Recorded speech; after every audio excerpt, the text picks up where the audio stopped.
To go again. Yeah, that was good. I was just That was getting good pumped stuff. up. Solid shit, man. Those guys are touring right now, global.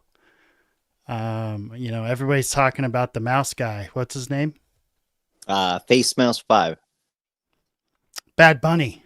Face Mouse Smash 5, yeah. Mouth, Smash Mouth 7, I think. Right. But those two are going to the top. The tippity top. The tippity tippity top. What's up, Tippity y'all? top. It's Gabriel Speaks and Flak Magnet, Flak Attack, aka. Good evening. Hope y'all are having a good evening. We're talking about tonight, well, we're talking about all kinds of shit, but we're going to start with this aviary. Have you heard of the aviary? Yes, but this is going to be the one that you contain the expertise on. I'm going to be the one who is shocked the entire episode. Shocked. Yes, I like it. Okay. So I'm going to turn on comments. Comments are on y'all. If you have any questions, concerns, stuff like that. But so the aviary, in fact, you know what? This is going to be better. Do you know who Grant Cameron is? Yes, sir. So Grant Cameron is going to explain to us who the aviary is. Check this out. This is a little bit of a discussion about the Aviary, which has become a very popular topic in the UFO community today. And I want to straighten out a little bit of sort of misconceptions that people have. A lot of stuff has been posted about a group called the Aviary, which is a bunch of bird names. And what these people are is very high-level military people, scientific people, and intelligence people who have these various bird names. And what I've seen in the UFO community in the last couple of years is people talking about the Aviary in terms of some group that's, this evil cabal, and they work together and they're here to mess with the UFO community. So what I want to put on the record is the fact that I was there when it all was established, and I knew the guy that established it. And there's, to put it bluntly, there's a bunch of BS going around about what the Aviary actually is. So let me explain to you what the Aviary actually is. It was started by a guy by the name of Bill Moore. Bill Moore was considered one of the top researchers during the 1980s. He is the guy who actually made Roswell famous. Oh, now we've talked about Bill Moore, right? Yep. Yeah, but in this kind of like general derogatory way, like he was working with these intelligence guys and he like ruined ufology or whatever, right? But the truth is, well, part of that story is he was also integral to Roswell's story ever even breaking out. Because until him in the 1980s, nobody had ever even heard of Roswell. It had gone since 1947 until then before anybody heard about it. Yeah, that's crazy. Especially since it was an anomaly of its time. It should have woke a couple of people up, at least in where's like Corona in New Mexico. Corona is in New Well, Mexico, but Corona and Roswell, I should say. You had a lot more. They had a lot more trust for the government and then news media in general back then, right? So if it says one day UFO, and then the next day you get that sigh of relief because you're probably panicking, thinking, "Holy shit, aliens are real," in the 50s, and then the next day they give you that relief of, "No, it's just a weather balloon. Go back to your job." It was just easily, passed up on. Did it even go national? I'm not sure when it became national, because it was talked about elsewhere in the world, but I don't know when the first report outside the U.S. was. Yeah. Interesting. Okay. So he's saying that the aviary here is a product of his. A lot of people who have only been in the field for a little while don't realize that what happens today didn't happen back then, that there's a pattern of things that have been changing. So what happened was Roswell happened, 1947, and then nobody talked about Roswell until 1980. The word was never used. Nobody talked about crashes. Nobody talked about dead aliens. Nobody really talked about grays. Then in 1980, Bill Moore produced a book called The Roswell Incident, in which he not just had a rumored story of a crash, but he actually had various witnesses. For example, Jesse Marcel, who was the intelligence officer at the Roswell base when this happened. So he had some high-level witnesses, and he suddenly became sort of the most prominent researcher there was in the 1980s. And he started to gather material. And what I determined, based upon the people I talked to at that time, and a friend of his, Bill Steinman, had said that Bill told him that he had actually worked while he was at university for the CIA. That the CIA had recruited him at the university. He had done a couple of jobs for the CIA, and then he'd gone on to become a school teacher. And that when he got in the UFO field, he went back into the intelligence community and reestablished some of his connections and started to talk to the intelligence people about UFO type stuff. So when the Roswell incident was published, it was a major selling book. It was one of them, I can't remember how many, it was 1 million or more copies were sold. He became this very prominent researcher, and he got a phone call as he starts the tour. He starts the book tour, and he's in New Mexico. He gets a phone call after one of the interviews. They're finished doing a radio interview, and at the end of the radio interview, the guy said, "There's another call here, someone wants to talk to you." He gets on the phone, and the guy who's on the phone, who I think is Richard Doty, says to him, "You're the only guy who knows what you're talking about." And Bill, of course, was very, very self-assured and said, "Yeah, that's right." And basically left it at that.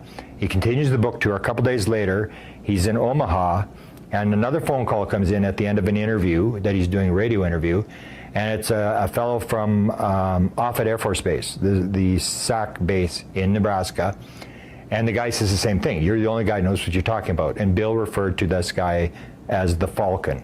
Now this is where the bird names comes from. So Bill starts to establish all these various contacts inside the government, various scientists, engineers, and intelligence people. He starts gathering these people, and he starts to get this material. Plus, he has people inside the government who are making contact with him and start leaking him material. For example, the MJ-12 document, a bunch of stories about Area 51, various things that Bill started to get. So what happened, he's working on a team with Stanton Friedman and with a guy by the name of Jamie Chandray. So Jamie Chandray worked the whole time with him. Actually, Jamie worked long after Bill left the field, but Stanton was in Canada, so he didn't have that much connection, but they worked on the MJ-12 document together. So it was mostly Jamie Chandray and Bill Moore who were working together. And they had all these sources from all over the country, people who were feeding them stuff, people that they were contacting. And of course, everybody always in the field always has the fear of having the phone tapped and stuff like that. So what Bill Moore does, and this is where the Aviary comes from, what Bill Moore does is when he's talking to Jamie Chandray, instead of referring to Hal Puthoff or Kit Green or people like that, what he would do is give everybody a bird name. And so when they were on the phone, they talked about these birds.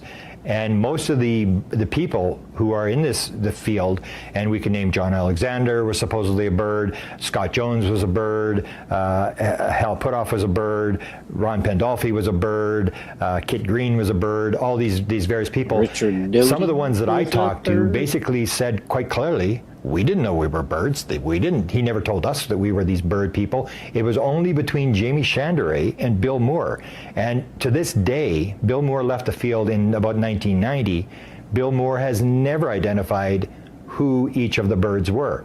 Now, in the late 1990s, I put together a list based upon some researchers I was working with then, who I thought the birds were. And, but there's no. So there you have it. So it wasn't like some crazy conspiracy group like the Illuminati or something, which is, I mean, let's be real, all of our brains jump there because it's been a wild few months, right? Yep, yep. I don't disagree with that. It's been an eventful year for the first fucking 2 months that we've had it, you know? Yeah. So the aviary here, so this basically Bill Moore decides that to make it easier in case my phone is tapped or in case their phone is tapped, I'm just going to start referring to these contacts as different birds in this aviary group. And later, Mr. Cameron there talks about how he came out with this book where he had put together through his research. And this is, over the years, the supposed list of the aviary. So Penguin is John Alexander. Falcon. Now, here's the interesting. There's two falcons. There's a falcon chickadee and a falcon sparrow. So falcon chickadee is C.B. Scott Jones. Blue jay is Kit Green. Seagull is Bruce Maccabee. Owl is good old Hal Puthoff. Pelican, Ron Pandolfi. And then Falcon Sparrow is your favorite person, Richard Doty. Yeehaw. That man can lie himself out of a paper bag and then back into the paper bag. I wish I haven't clipped it, but I'm going to have to clip his alien sound and add it as a sound effect on my soundboard here because nothing would be better. Nothing would be better than to be able to pull that up on cue. So here's the thing. I have all this stuff about these two I want to go over. But it seems like what's been really dominating the conversation lately, any conversation, is Epstein. Yeah, that's a healthy assessment. I mean, like, it should be, but I don't know. Like, I feel like it's falling into a repost hole, which is my least favorite part about any time anybody gets into the Epstein thing. You get the same 5 stories that get reported on rather than all the other shit that should be talked about. Because granted, the 5 stories are probably pretty good. But I don't know. They always leave so much on the table, in my opinion. You know, like the real verifiable stuff.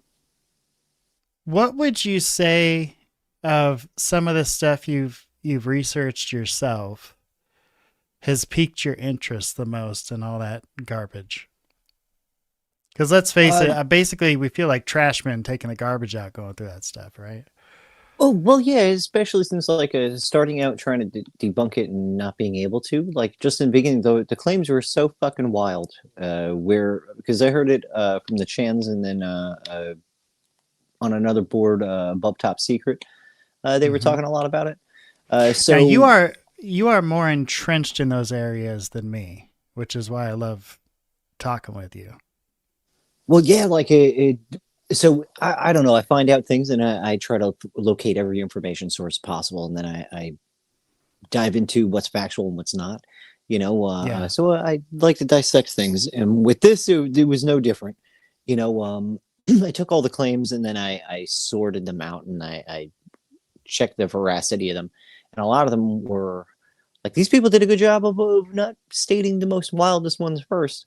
The claims may seem wild, but they didn't state the wildest ones first. You know, like Pizzagate and shit is still not the wildest thing. You know, like the craziest part about it is not only was it like really bad shit, but it was like a lot of really bad stuff and like a lot of really prominent, very wealthy people doing it.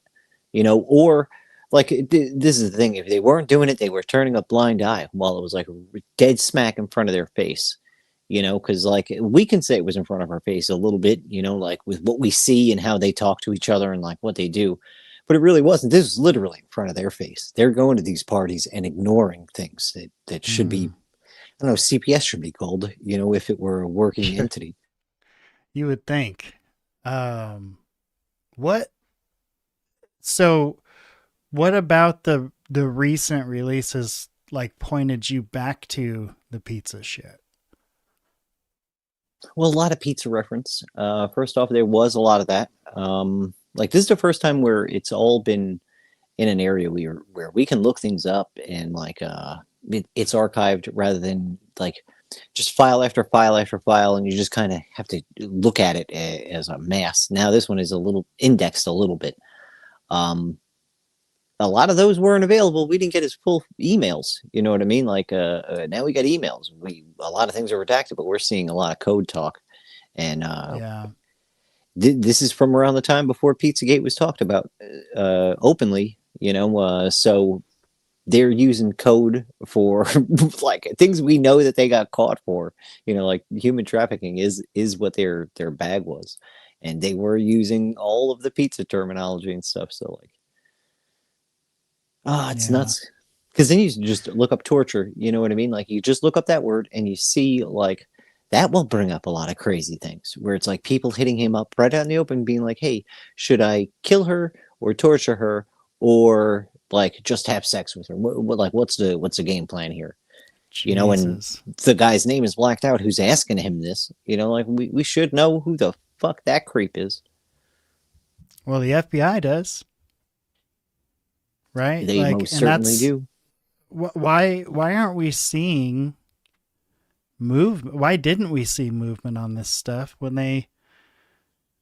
It's just crazy to me, and you know they will fall back on, I'm sure, like, well, it's unsubstantiated and Well, think of whatever, the but mob. Think of the mob stuff. Like, hey, did you ever see Smoking Aces, or what was another one that sure, had this angle? yeah, You have Smoking Aces. You have. I just that's the watched one it where the other they day.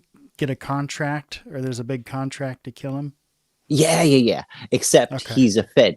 Behind the scenes, spoiler alert, he's a Fed. The whole time he's working right, for the Feds. That's why they never nail him. Same right. thing with what was it? Oh, I just watched it and it was pretty good, but it was the same idea. Oh, The Departed, right? Like Frank Yeah, Costigan is a Fed. He's a Fed informant, and that's why he never gets right. bagged. That's why they always throw out the evidence. He always gets let go. Whitey Uh, Bulger. yeah, you know, like the same shit happens with this guy up until finally he's quote unquote killed. You know, he killed himself. Wink, wink. Nudge, nudge. Yeah, I believe that was the official story that he did Yeah. So I indeed don't know, kill man. himself. It all seems like a 6D chess, you know, 7D ping pong, fucking whatever the Yeah. hell these guys are doing. It's For working. instance, what are these guys doing on the video? I mean, we've got hours of this. Why are these people?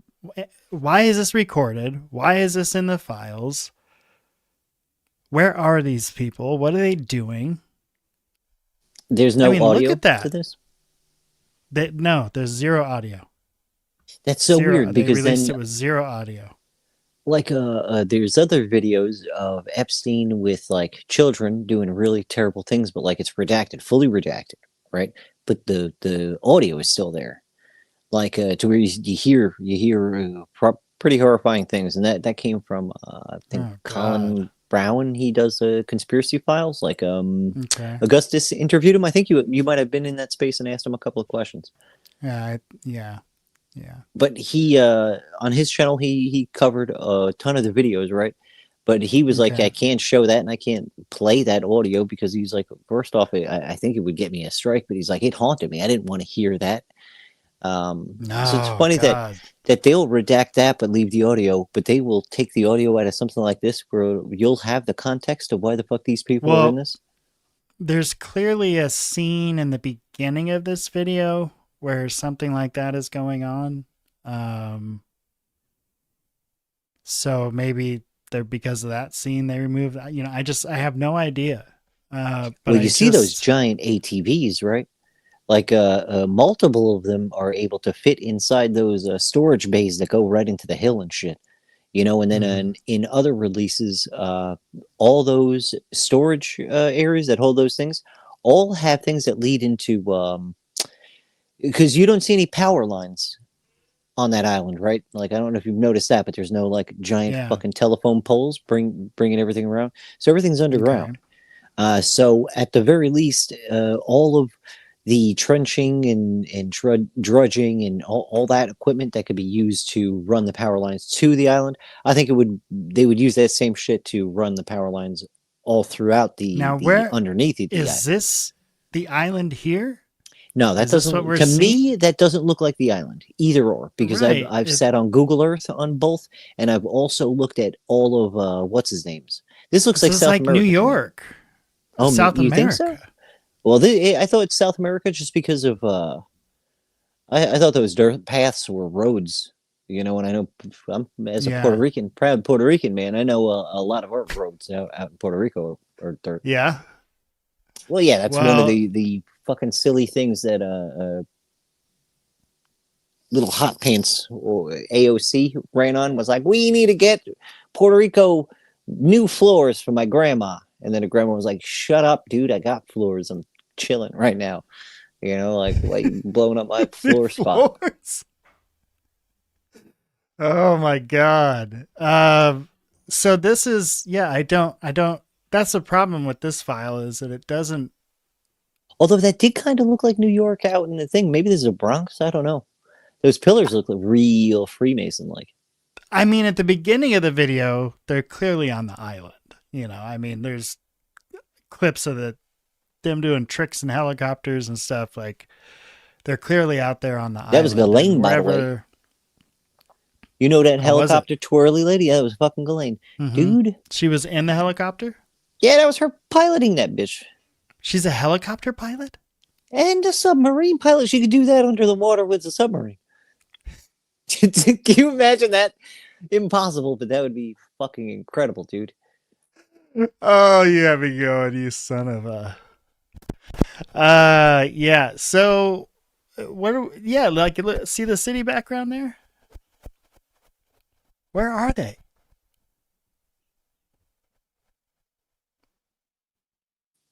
Yeah, I don't know. Maybe that's the Bronx or Manhattan. It's very strange. And it's very strange that this comes out right after they're walking through some weird underground tunnels. And like, those were massive, right? Those were not small tunnels. Those were big. And then, we've got scenes like this that are completely just nothing, blank. Yeah, and then, that thing is wild. Yeah, I think there was a scene, kind of like you were talking about earlier, but there's no audio. So, but the weird thing, I did an episode recently on all the connections to scientists.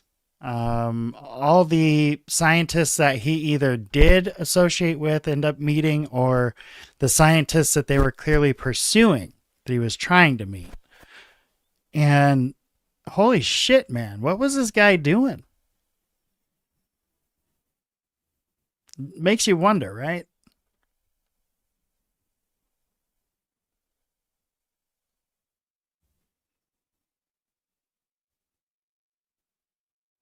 Oh, I think we lost you, buddy. Or you muted in here if you're talking.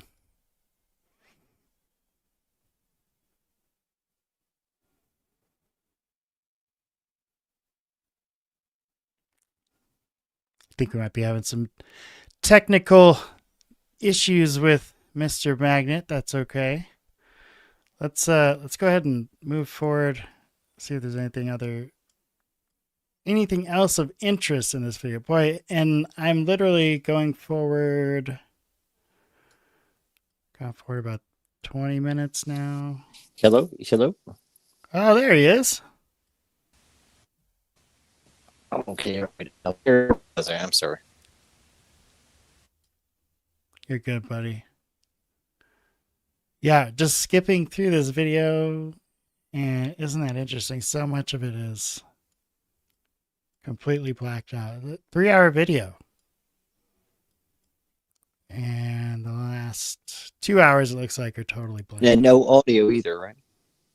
Mm-mm. No audio through the whole thing. Hmm.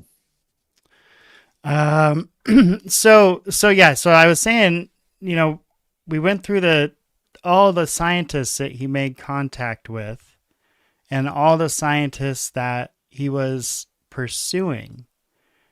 And it just makes you wonder what he was trying to do. I mean, I know there was the deal with the breeding thing, right?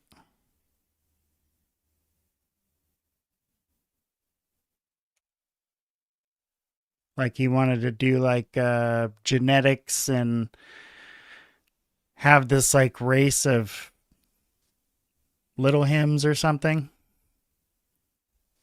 Yep. Yeah.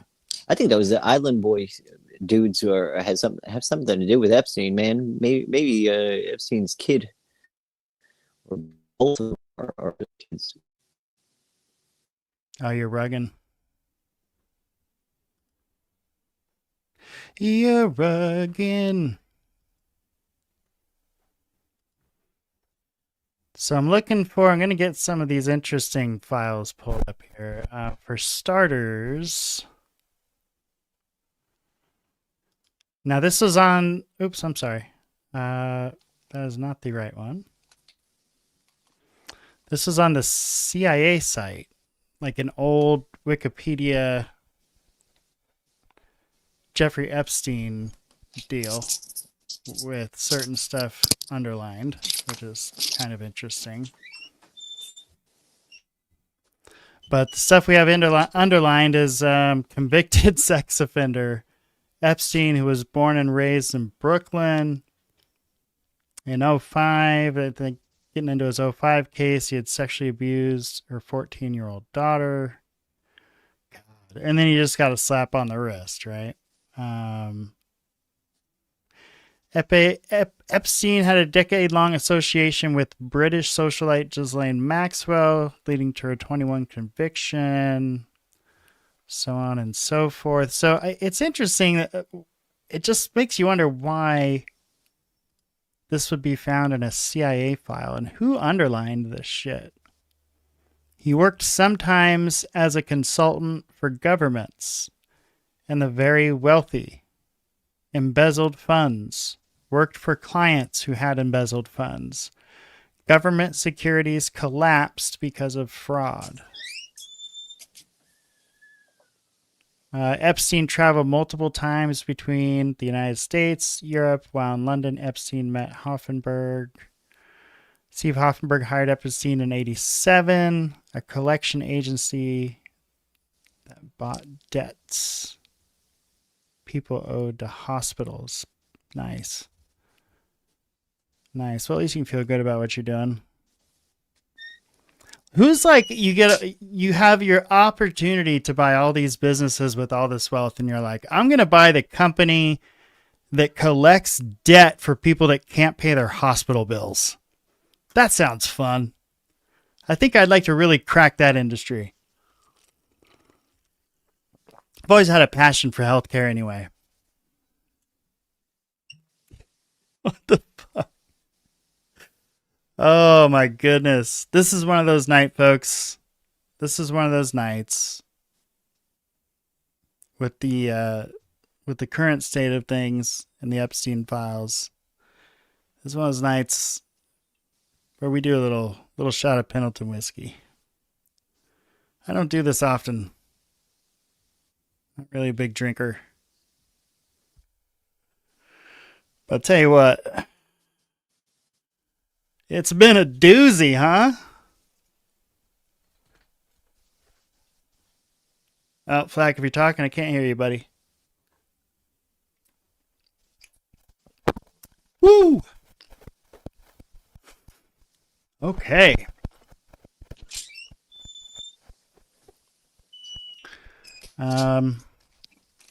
Let's get another file here.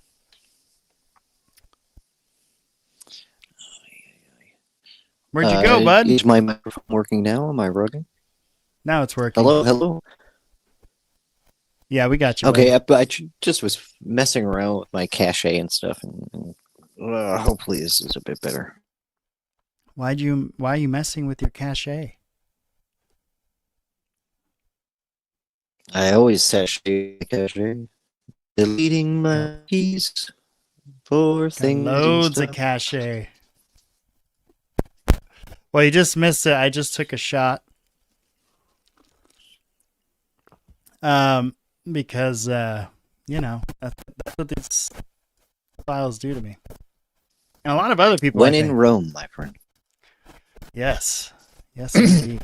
And Pendleton, I would consider you as a sponsor. You might, you could be lucky enough if you reach out. We'll see. I have a pretty strict, Yeah, come on. Guilt trip. I have a pretty strict line of who I will promote, but they're local, they're in Oregon, and they make a pretty good, darn good product. In fact, I'm going in for number 2 now, folks. Number 2. Numero 12.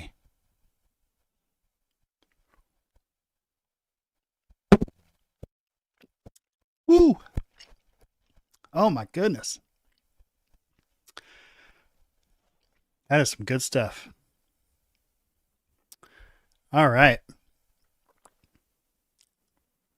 Flak, my man, I can't hear you, buddy. You're muted in here. I don't know if that's on purpose or not.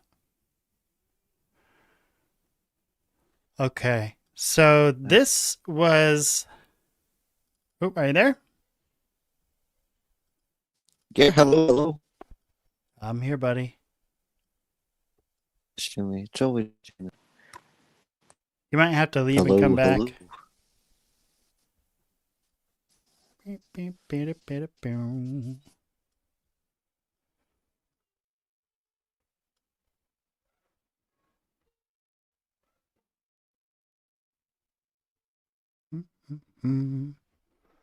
Where'd you go, Flak?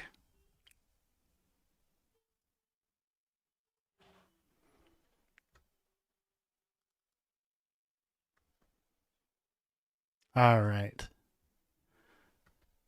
Well, I imagine you must be having some technical difficulties.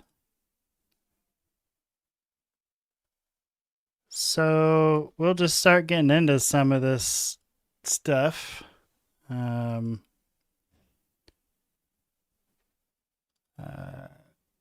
Yeah, now that I have a couple of shots of Pendleton, folks, I feel like we can do this. We can get into this stuff.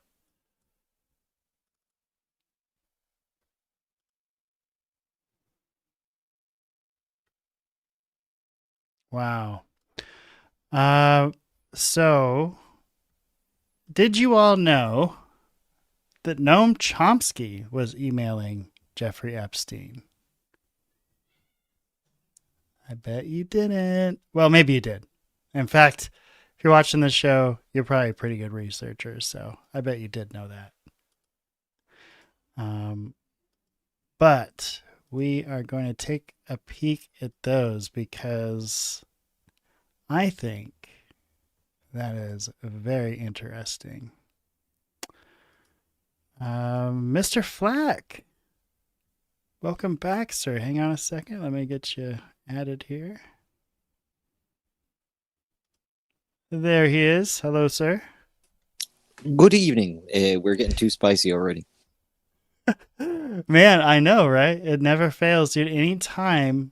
And it's, what's funny too, is I hear this on a lot of the shows that I listen to as well, is that like, as soon as they start talking about these topics or, fringe topics that maybe for whatever reason they don't want covered, all of a sudden you start having all these technical issues. Definitely a thing. Dude, they always get me, man. I'm always getting fucked with. Really? Yeah. Well, yeah. They do always get you, man. It never fails. And I'm trying not to be paranoid. And they do it, though. They make it hard not to be paranoid, right? They don't do a very good job. Or maybe that's the point. Who knows? Okay, so Noam Chomsky emailing Jeffrey Epstein. Flak, what is this about? Why is Noam Chomsky emailing Jeffrey Epstein? Oh, dude, real weird, man. Like they sent each other's books back and forth. Same thing with Deepak Chopra. But like Deepak is talking about more like justifying like a population annihilation, like depopulation agendas and stuff. Very strange. What did you like? Are you serious? What did you read in there that? Actually, Red Panda Koala has a bunch of posts about it between today and yesterday, going over Mhm. like all the Deepak Chopra emails. Wow, that is wild, man. Because these are supposed to be like life gurus, like we're going to tell you how to be a better person. Meanwhile, they're talking to like Epstein behind the scenes, talking about depopulation and things. Yeah, that's what's crazy is he's on all these, television, making all these television appearances and known for being this really kind of like isn't he like a Love and Light kind of a character? Yeah, you wouldn't think he'd be talking about fucking depopulation. Same thing with Bill Gates, like on the face of what he says he's doing vaccines to save people, and then talking with Yeah, Epstein about fucking depopulation as well. it's insane, man. Um, so this is from Noam Chomsky in 2015, summer of 2015. And it looks like he's replying. So let me see if I can go. Oh, jeez, You know how man. they These refer to guys. time as before Christ and after death? We're going to refer Yeah. to this as like before conviction and after AE. conviction. Yeah, yeah, yeah. Because this is after he was convicted. We are now in the Like year AE02. oh, exactly. This is like after people knew what a piece. Not the normal plebs, but like billionaires who have like a PR team who are supposed to look at who their sponsors and shit are. Like, you fucking failed or miserably, intentionally in my eyes. Yeah. Is it any wonder that once Bondi and the rest of the FBI started looking at these, that they didn't want these out, right? I mean, it's Well, so Bondi was obvious. there from the beginning, though. Like, she was a Oh, AG, she I did believe, want them like out. all the way back then. But then once she Like saw them, no, I mean like originally back in 2011, I think. really? Palm So Beach, that's bruh. weird too. Palm Yeah. Beach. So She like was Bondi part of is like that a team? total snake. Yeah, like that shit would have crossed her desk, dude. He was a billionaire in West Palm, like fucking around, and that was her district. Wow. Well, so here's this email from Chomsky to Epstein, and he's talking to him about evolution of cognition. Mysteries, even in much simpler domains, perhaps, though many don't to contemplate it because of the limits of human cognitive capacity. Puppet and puppeteer again. There are lots of narrow problems that can be posed, but there are issues of general import.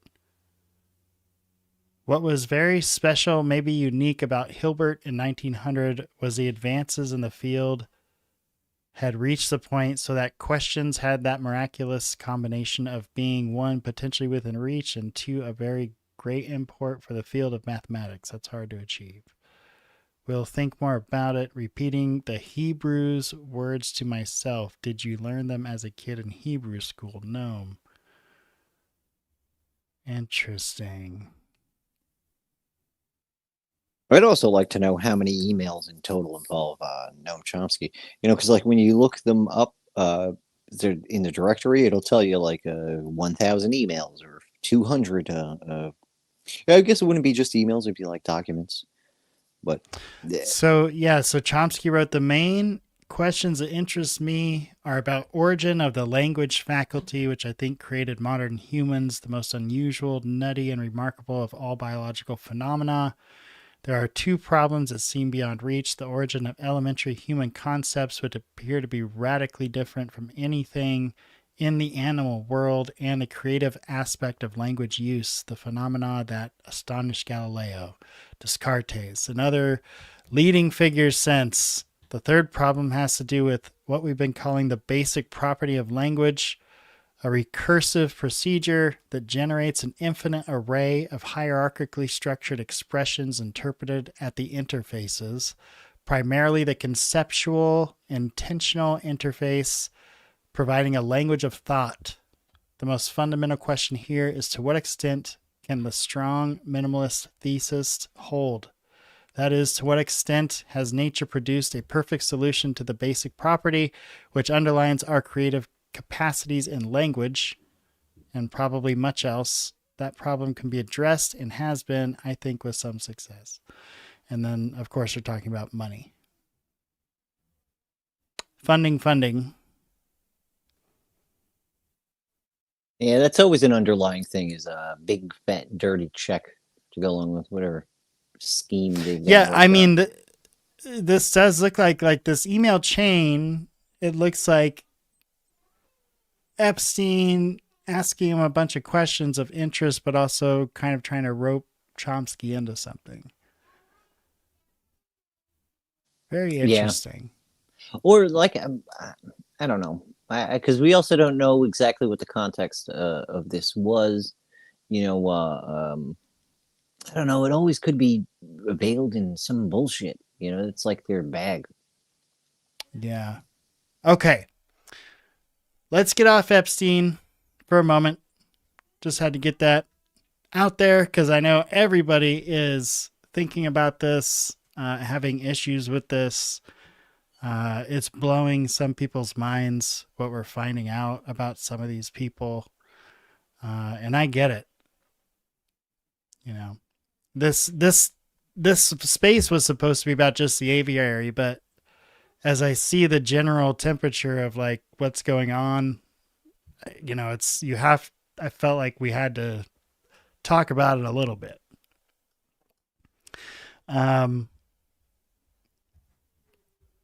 If you had some good parting words for people researching the Epstein files right now, some good advice, what would you give them?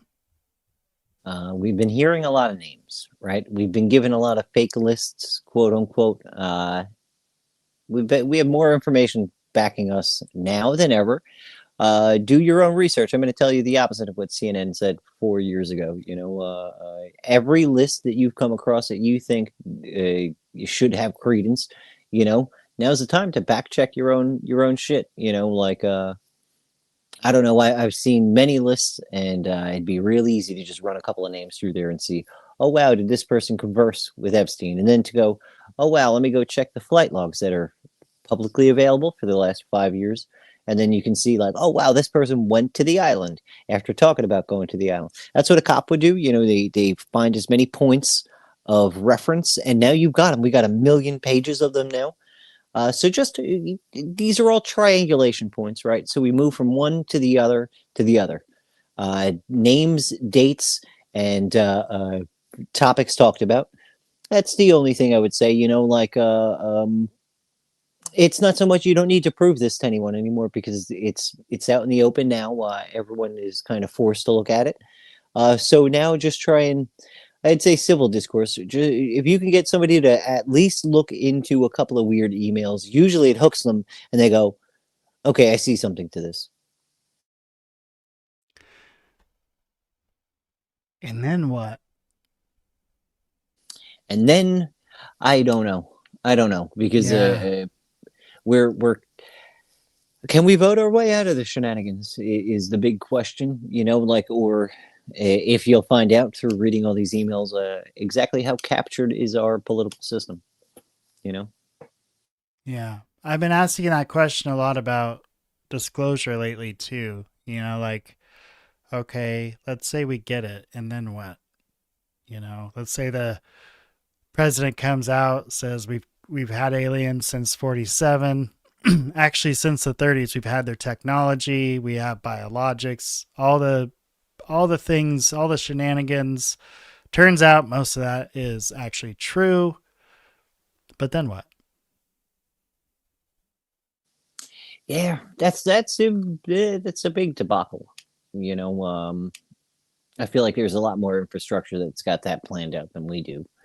But we've at least got the masses. You know, we do have the tilt in population where we at least outnumber the ones who benefit right now. You know, Yeah. it's at least one silver lining. You know, when this kind of first started really breaking again in 2017, and um, people were talking about it a lot because of the article and everything else. Uh, I remember thinking back then, like, well, what, like, if it's true, if it's real, and we have this stuff, and then they come out and they say it's real, what are we gonna do about it? I mean, what would be your first question? Well, all right. So they sort of had the Epstein thing happen in Belgium, right? I brought this up in a space earlier, Mm-hmm. where they very peacefully just stood out in the street and by the numbers of about 100,000, they told their government, "We're not going to take this. You know, like there's too much corruption, and we're not going to deal with the pedophile corruption. Like one thing is one thing, you know, like In if you're Belgium? stealing, yeah, if you're the Marc Dutroux thing, it was called the White March. I don't know if you want to pop that in Google and just, Yeah, you know what, yeah, do that because then I'll run with what I was saying. yeah. Interesting. The White March, huh?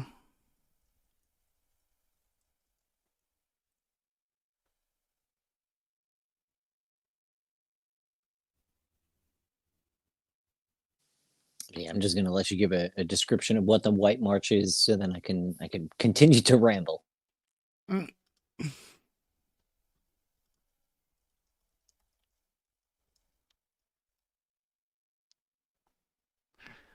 So it was a mass public protest in Belgium on October 20th, 96, driven by outrage over government failures in a child abduction and abuse case.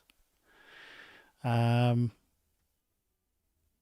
it exposed systematic failures in Belgian police, judiciary, and child protection systems. It forced resignations and major reforms in law enforcement coordination. Became a symbol of citizen accountability and protest against institutional negligence. Hmm. So was this a? It says around 300,000 people marched peacefully through Brussels. Participants wore white to symbolize innocence, mourning, and nonviolence. The march followed revelations in the Marc Dutroux case, where authorities repeatedly failed to act on warnings and evidence. So now All Marc right. Dutroux got caught murdering and uh, And he just rugged out.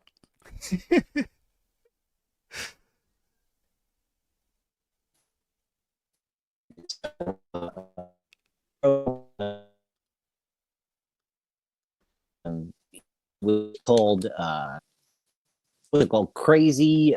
He basically insane, not fit. He got a bunch of money from the Okay, state in now, order to, Black, yeah.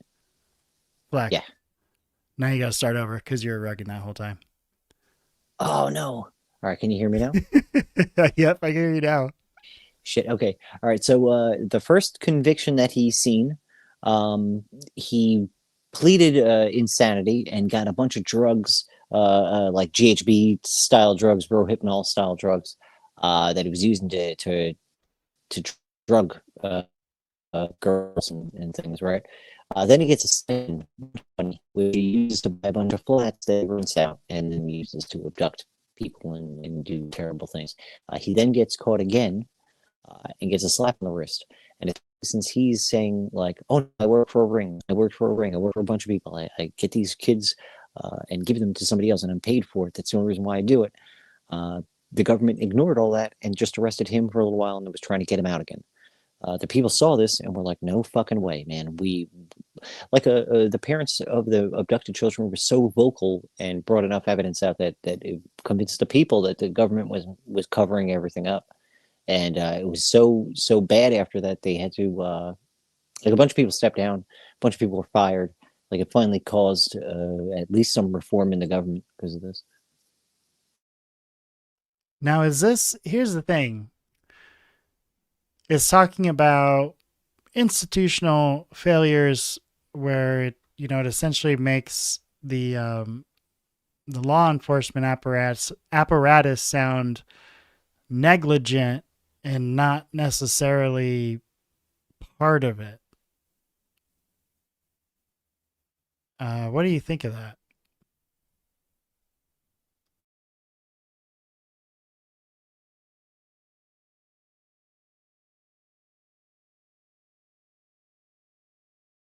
Tried to cover it up as much as possible, and like I said, the people didn't stand for it. Yeah, this is a picture of the guy here. Um,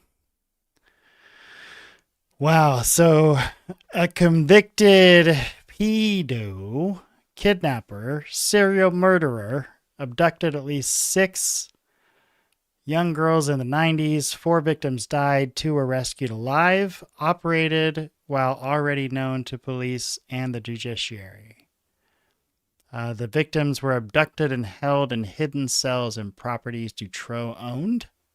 Police missed multiple opportunities to rescue victims. Warnings, tips, and parole violations were repeatedly ignored. Dutroux was released early despite a long criminal record. Judges, prosecutors, and police failed to share information. A search of his home occurred while victims were still alive, but cells were not discovered. Oh my God. Those victims died, starvation. And the worst part is his girlfriend, who was sort of an accomplice, was there, and Dutroux told her to feed them and things, and she said she was too scared. She didn't even want to go in that room and deal with them. But she was sort of an accomplice. She was okay with it. Yeah, that's an accomplice. Wow. Whistleblowers inside the system were sidelined or punished. Yikes. And then that triggered the white. Oh yeah, March. dude. The first judge who was on that, when he tried prosecuting it, he got fired. And then they threw another guy who had like multiple conflicts of interest, was friends, and I believe he was also one of the people accused by Dutroux of being part of the ring. Dude, it was corrupt as hell. Oh, it was wild. Yeah.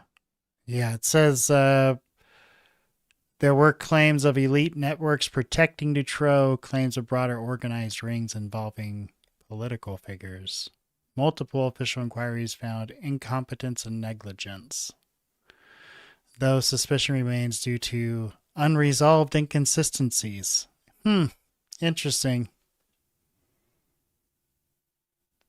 So again, it's almost like what's happening here is these elites that are up on top, they're protected.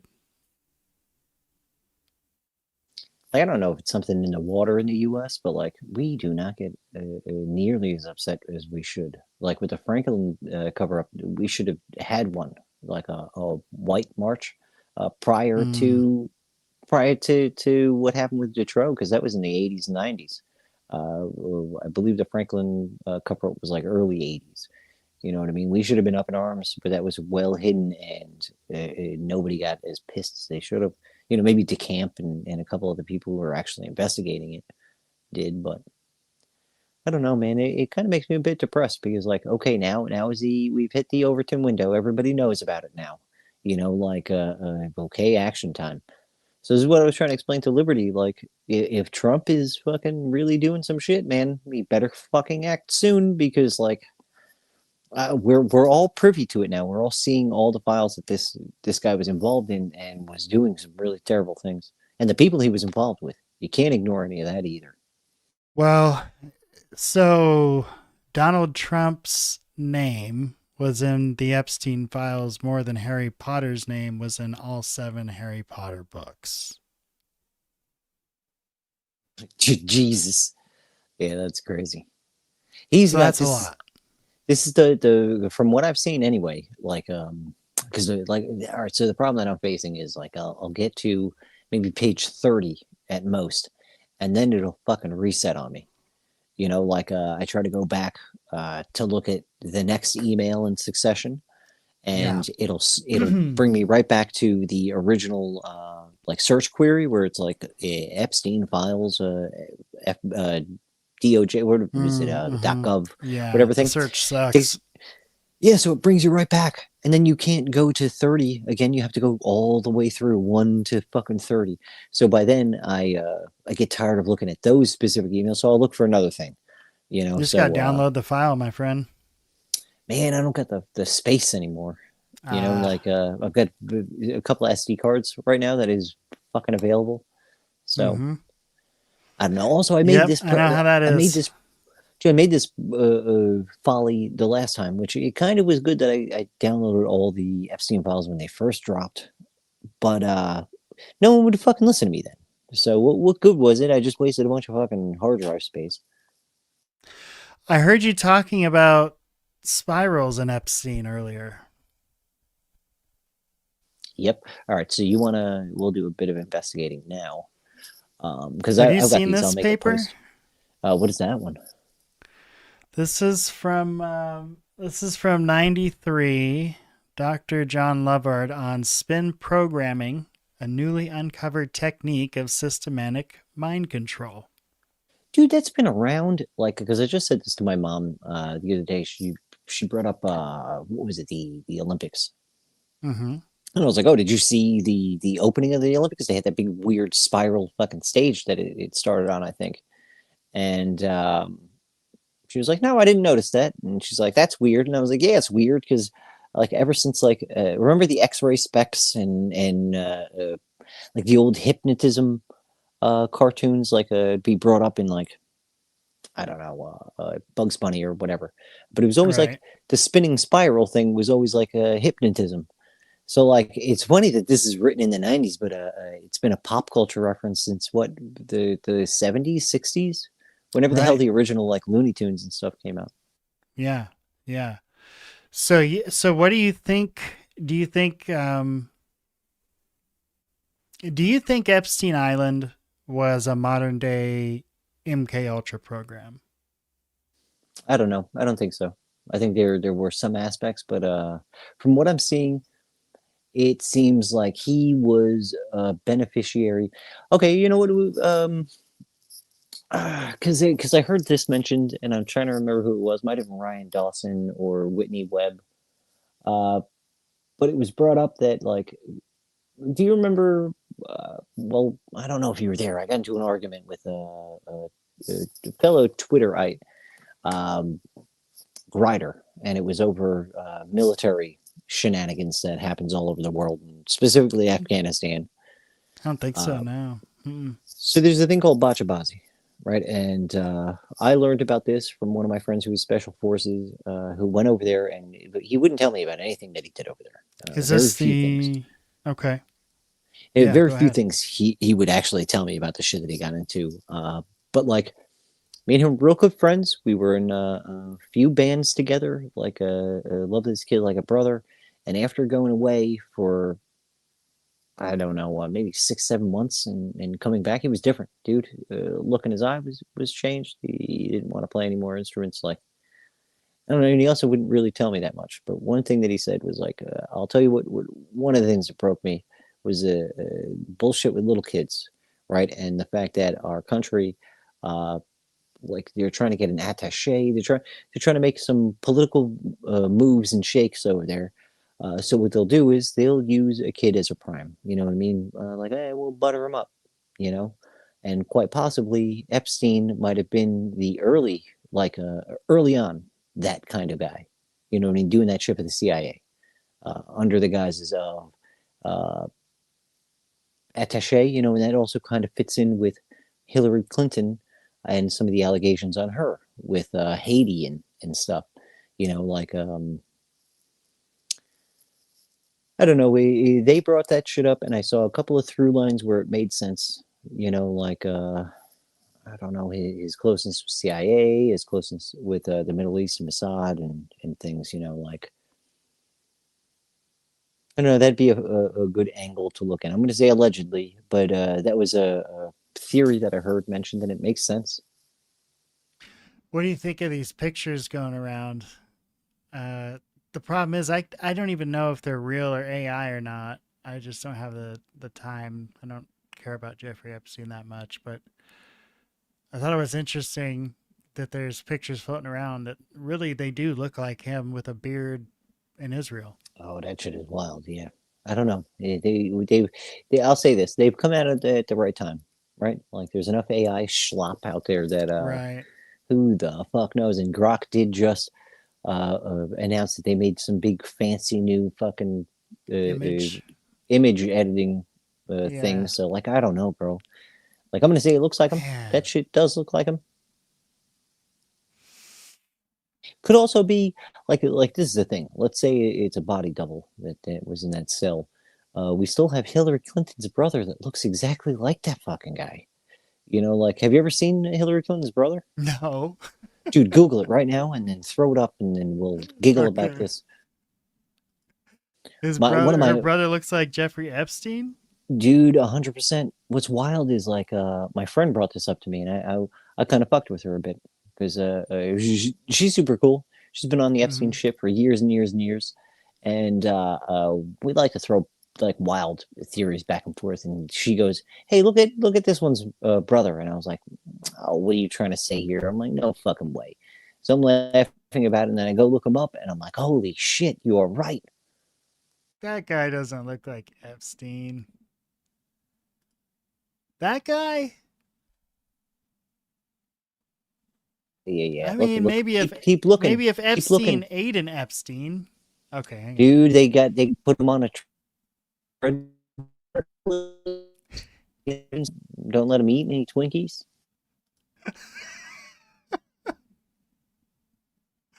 There's no way. This guy, no. Hang on. Let me find one when he's younger because Lord Yeah, try knows and it's find not another one, because now. there's one where he's right next to her. Let's see. Okay, here. This is probably the closest, skinniest we're going to get. I don't know.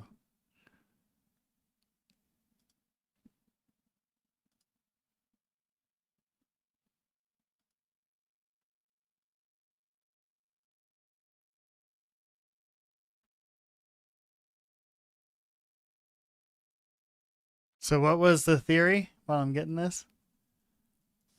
Oh, that maybe they took him out and switched them or something like that. Who knows? I don't know. I'm not well versed in that one, but she brought that up, and I was like, let me look at this goofball, and I was like, oh damn, he looks kind of similar. Holy hell! Mm, Like a little plastic surgery, a little weight loss. You know?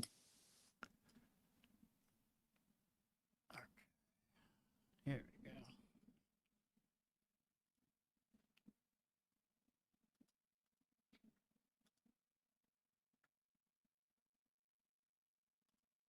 So, looks like he's younger here. Oh, he looks a I, lot less I Epstein like. guess I could see it. You know what I mean? Like without the super gray hair. But like I don't know, it's plausible enough. Like a little plastic surgery, you know. You remember the drug cartel guy that wanted to get plastic surgery? Oh, That he ended up dead? no, I don't remember that one, but it just reminds me of Face Off. Nicolas Cage. And what's his Oh, name? God. Classic. John Travolta? Yeah, good movie. Same thing, Broken Arrow, man. That was another good movie. Christian Slater and Travolsky. Slater. Okay, so we got off track here. I'm gonna try to bring it back on track a little bit. So the Aviary, these guys, Falcon, Chickadee version, CB Scott Jones, and John Alexander, they were going to the Bahamas to look for stuff in the sky. And I think that's interesting because when you hear about like the Tim Taylor story, or what's the one Jesse Michaels Townsend, Robert Townsend Brown, he's always talking about. They end up like in the Bahamas somewhere. So seems to be something about that area. Isn't that near the like the Bermuda Triangle and all that? Bermuda Triangle, for sure. Yeah, yeah. So that I think that's interesting. Um, so these cats are interesting as well. Um, Maccabee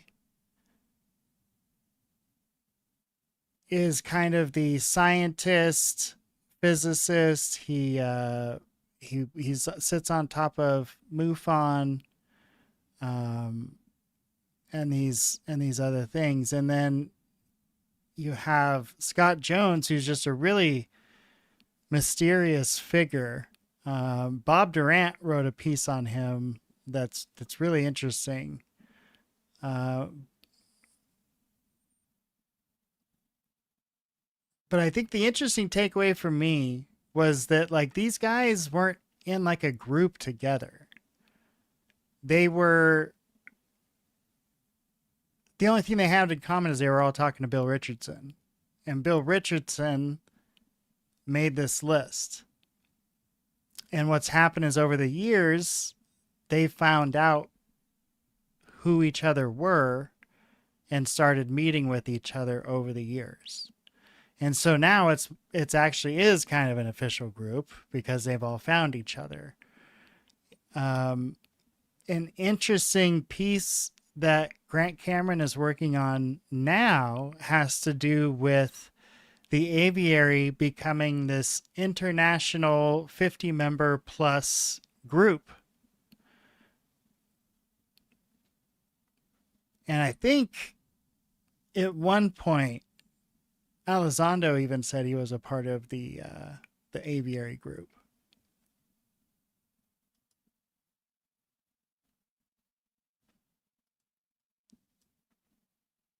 Yeah, very strange.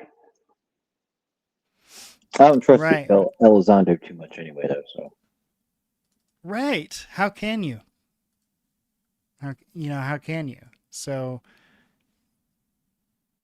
who knows if he's telling the truth about even, being in the group.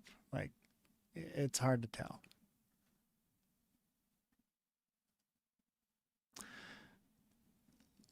We can say that he's at least not in the Epstein files. We can give him that credit. yeah, At yeah, least not that we know of. We still have a couple of more files there tucked away somewhere. Who knows? I didn't say it. So this was the paper I got up here. What I think is super interesting about this paper. Okay, Robert Durant wrote this paper, and he wrote this paper in the 90s, and it's a very well done kind of dossier, but it's titled after an Eminem song. Will the real Scott Jones perfect. please stand up? Absolutely perfect. It's unreal.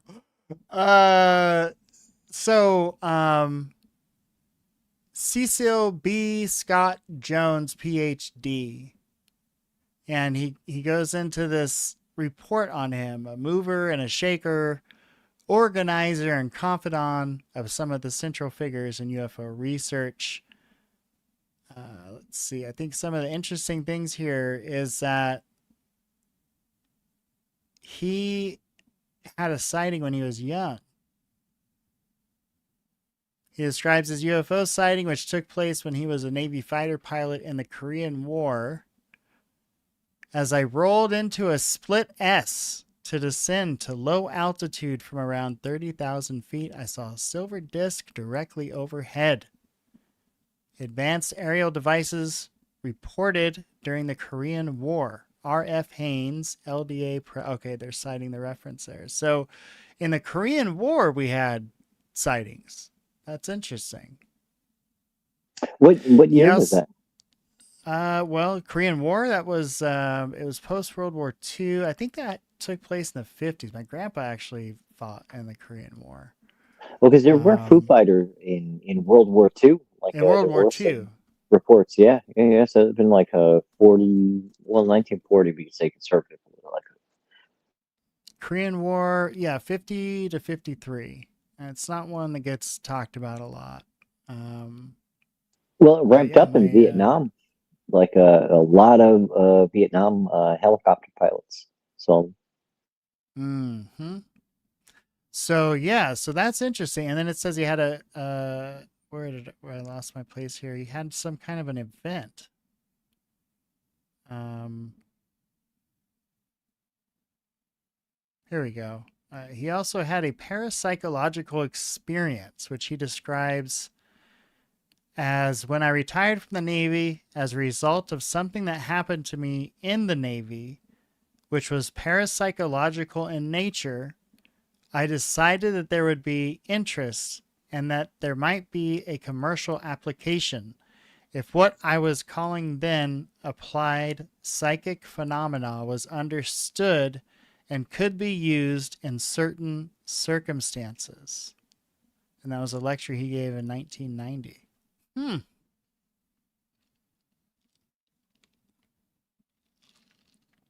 You know, it's interesting when you dive into this stuff, some of these folks, and how some of their stories were just never really had a light shone on them. You know, they made the rounds at these conferences. They would do an interview from here to there, here and there. But if you didn't crack that mainstream ABC, CBS News, it just you're irrelevant. And so yeah, I just think it's interesting. All these guys have these insane stories.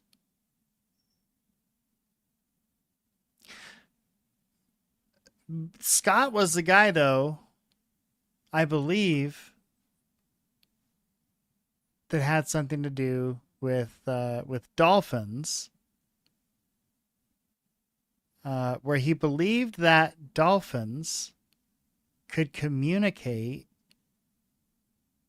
with NHI, and they basically could be used as like kind of a translator between NHI and humans. well, I would imagine with echolocation, that's probably what he's going off of with that ability they have. But like, I wonder if he has some kind of like, I don't know, where the fuck did he get this from? Like, it seems out of nowhere. He's like, dolphins will do it. He did a whole paper on it. I have the paper and everything. Um, it's very interesting. So let me see if I can find the actual.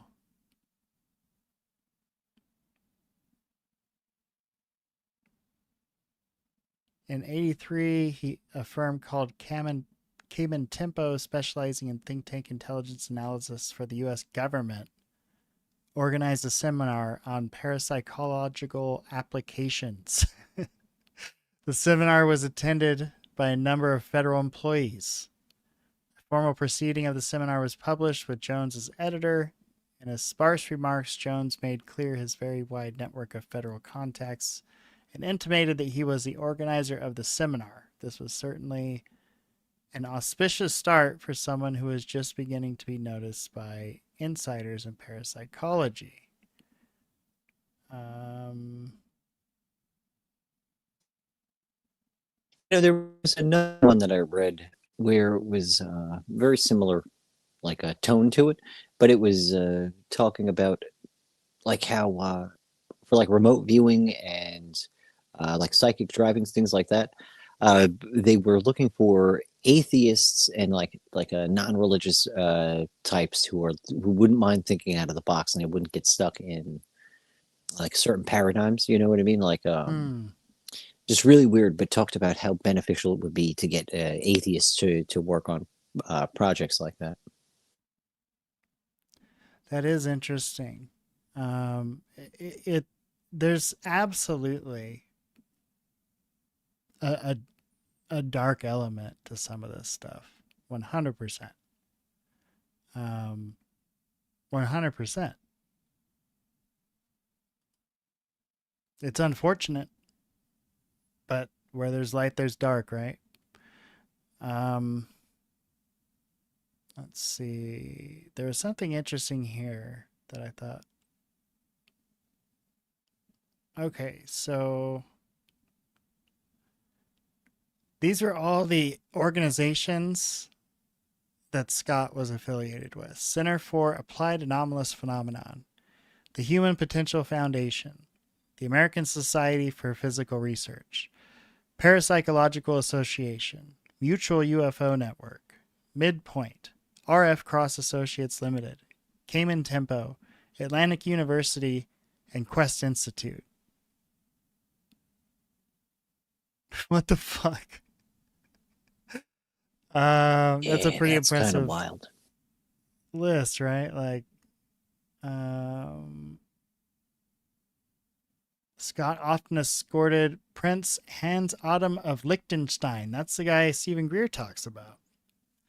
Very wealthy European with a long-standing interest in the paranormal. That's because they had an abduction event, according to Stephen Greer. Together, they visited parapsychological labs and UFO conferences. According to the Sunday Times of India for August 4th, 91, Hans Adam controls 97% of the voting rights and 85% of the share capital of the Bank of Liechtenstein. Or Steen, if you prefer. Controls $3.3 billion. $3.3 billion with a B. And that was in the 90s, folks.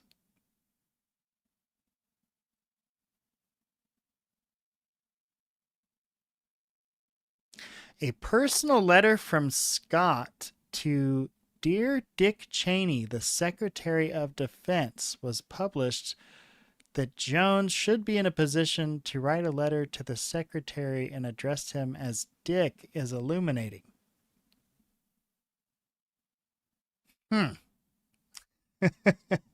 Yeah, I refer to him as Dick as well. Yeah, but that's a different Dick, you know? It's a different Dick altogether. Touche. Yeah. So here's some rumors about Jones. He has approached professional parapsychological researchers and questioned them about how best to recruit and utilize psychics for military intelligence gathering. Has visited an enormous number of psychics for readings. He has taken a number of psychic development courses. That for many years, Jones has been involved with classified research on electronic mind control.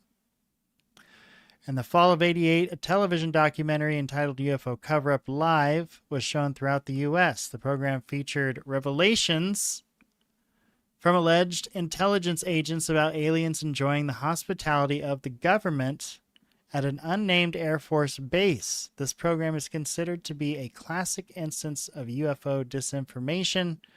Rumor has it that 2 years prior to this, Jones had approached media representatives about doing a show about UFOs, and that he offered to provide secret information from the government for the program. Holy shit, dude. Let me see. He acquired a reputation for having an extraordinary memory. La la la la la.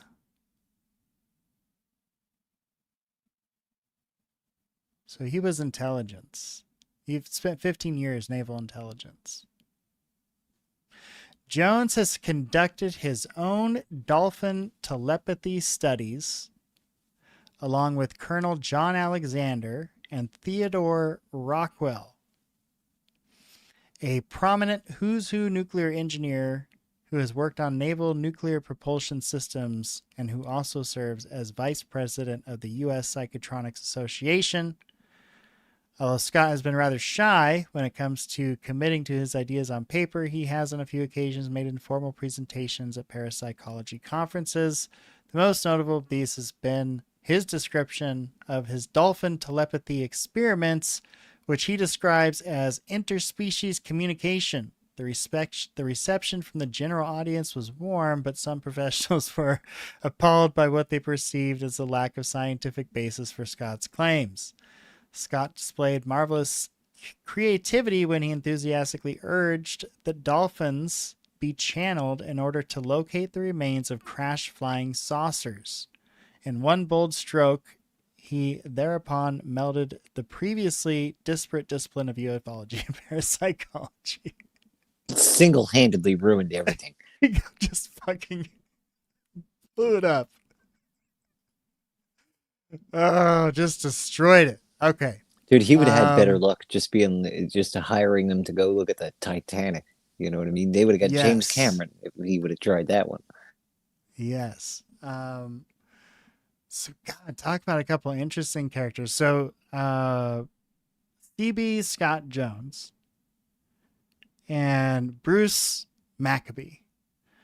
Those were the two I wanted to kind of get into on this episode, and I was able to piece together. So this is the rest of who these guys were, and they didn't know who they were, and now it's turned. The rest of Grant Cameron's speech. Yeah, let's see if we can fast forward that. These guys have interacted, but they're not working together. They're just guys who have interacted, and I've had a number of contacts with a lot of these people. I don't really interact with them.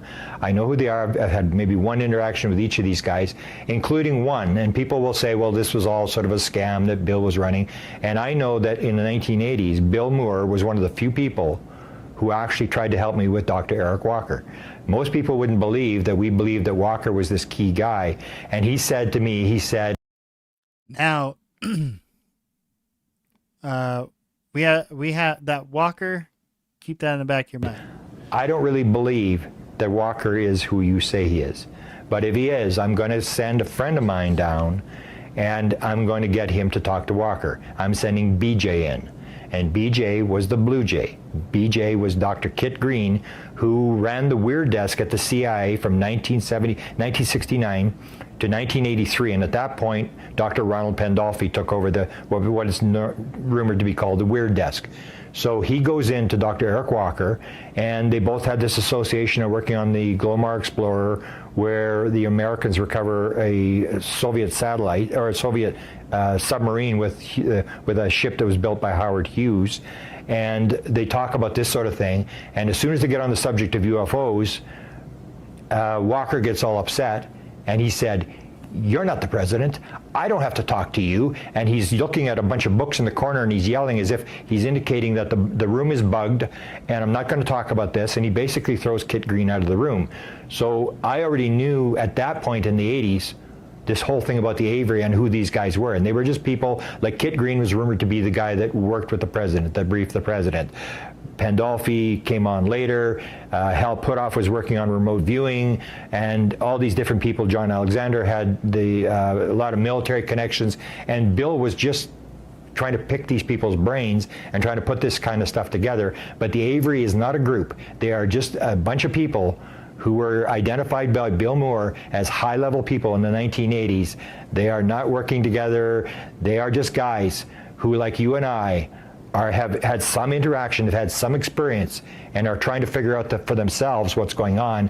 And they know that the other Aviary people will know the answers, so that's why they interact with each other. But there is no conspiracy. They aren't out to kill anybody. They're just some very high-level people who are the same as you and I, trying to figure out what's going on. My name is... And what I was saying a little bit earlier was that he's now working on a project where they have actually become something different.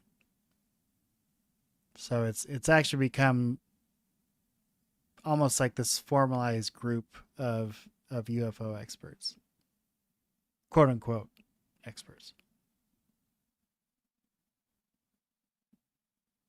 So this is Seagull, Bruce Maccabee, and we're gonna listen to him kind of give his intro, and then he's gonna dive into that Hawk story. He mentioned Hawk, this contact that he had, and Hawk, AKA Tony Hawk. I think that's who he's talking about, dude. right? Tony Hawk. Dude, this is crazy because what he describes here is probably a story a lot of people haven't heard, which is a UFO downed a U.S. aircraft. And this guy, in a way, witnessed it. But you'll hear the story here in just a moment. It's pretty interesting. And you heard him there say Bill Richardson had his doubts about this Hawk guy's legitimacy, and then went down there, met him, and changed his mind about the legitimacy of that guy. Bruce Maccabee. I do physics research for the Navy.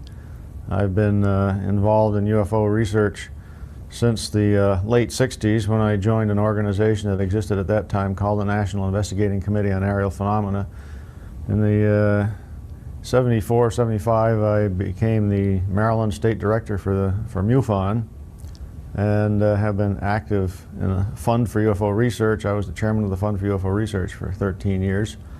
So I've been active in the field and memberships and organizations, and also doing case investigations since the late 60s. Well, having studied the historical record as well as doing sighting investigations and so on, it becomes clear to me that the government took a two-track approach. One was that the really good information was somehow bottled up, and the information that was released to the public was always with the intent of indicating that everything could be explained. I don't think it's because the people who were doing the Project Blue Book investigations were stupid, but rather they had an agenda. Where the rubber meets the road in ufology is the answer to this question. Are there any sightings that can't be explained by conventional phenomena? If there were no such sightings, I wouldn't be here, and I'm sure most of the other people wouldn't be here either. He was part of the Aviary group, codename Seagull. He studied physics at Worcester Polytechnic Institute, and then at American University, where he got his master's and PhD. Our speaker's other career began when he joined the National Investigations Committee on Aerial Phenomena, and he was active in research and investigation for the organization until it closed in 1980. He had joined MUFON in 1975 and was subsequently appointed to the position of State Director for Maryland, a position he still holds. Well, folks, I just want to point out his name was Seagull. Now you're going to hear from the man in white. He was white. the annoying one of the group, probably. Yeah, he was like the loudmouth. Just eating everyone's Anyway. like plates of food. I love this dude. He has this whole thing storyboarded. This is the Tales of the Hawk, and it's so wonderful and 90s and cheesy. But the actual story is actually pretty fascinating. We're going to get to the Tales of the Hawk.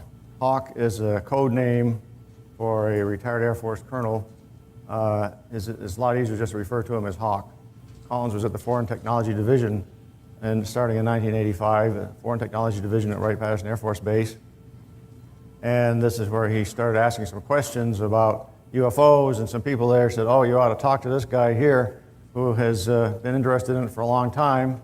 And that's how Collins discovered Hawk, and then he introduced Hawk to me. I talked to him on the phone numerous times, so long interviews, and then I actually met him. Similar to what John Alexander just talked about, second-hand or third-hand type of information. So-and-so said so-and-so to me. But Hawk had a couple of his own experiences, which are quite bizarre. In this book, the period of time that I was interviewing Hawk is just completely glossed over. No mention of it at all.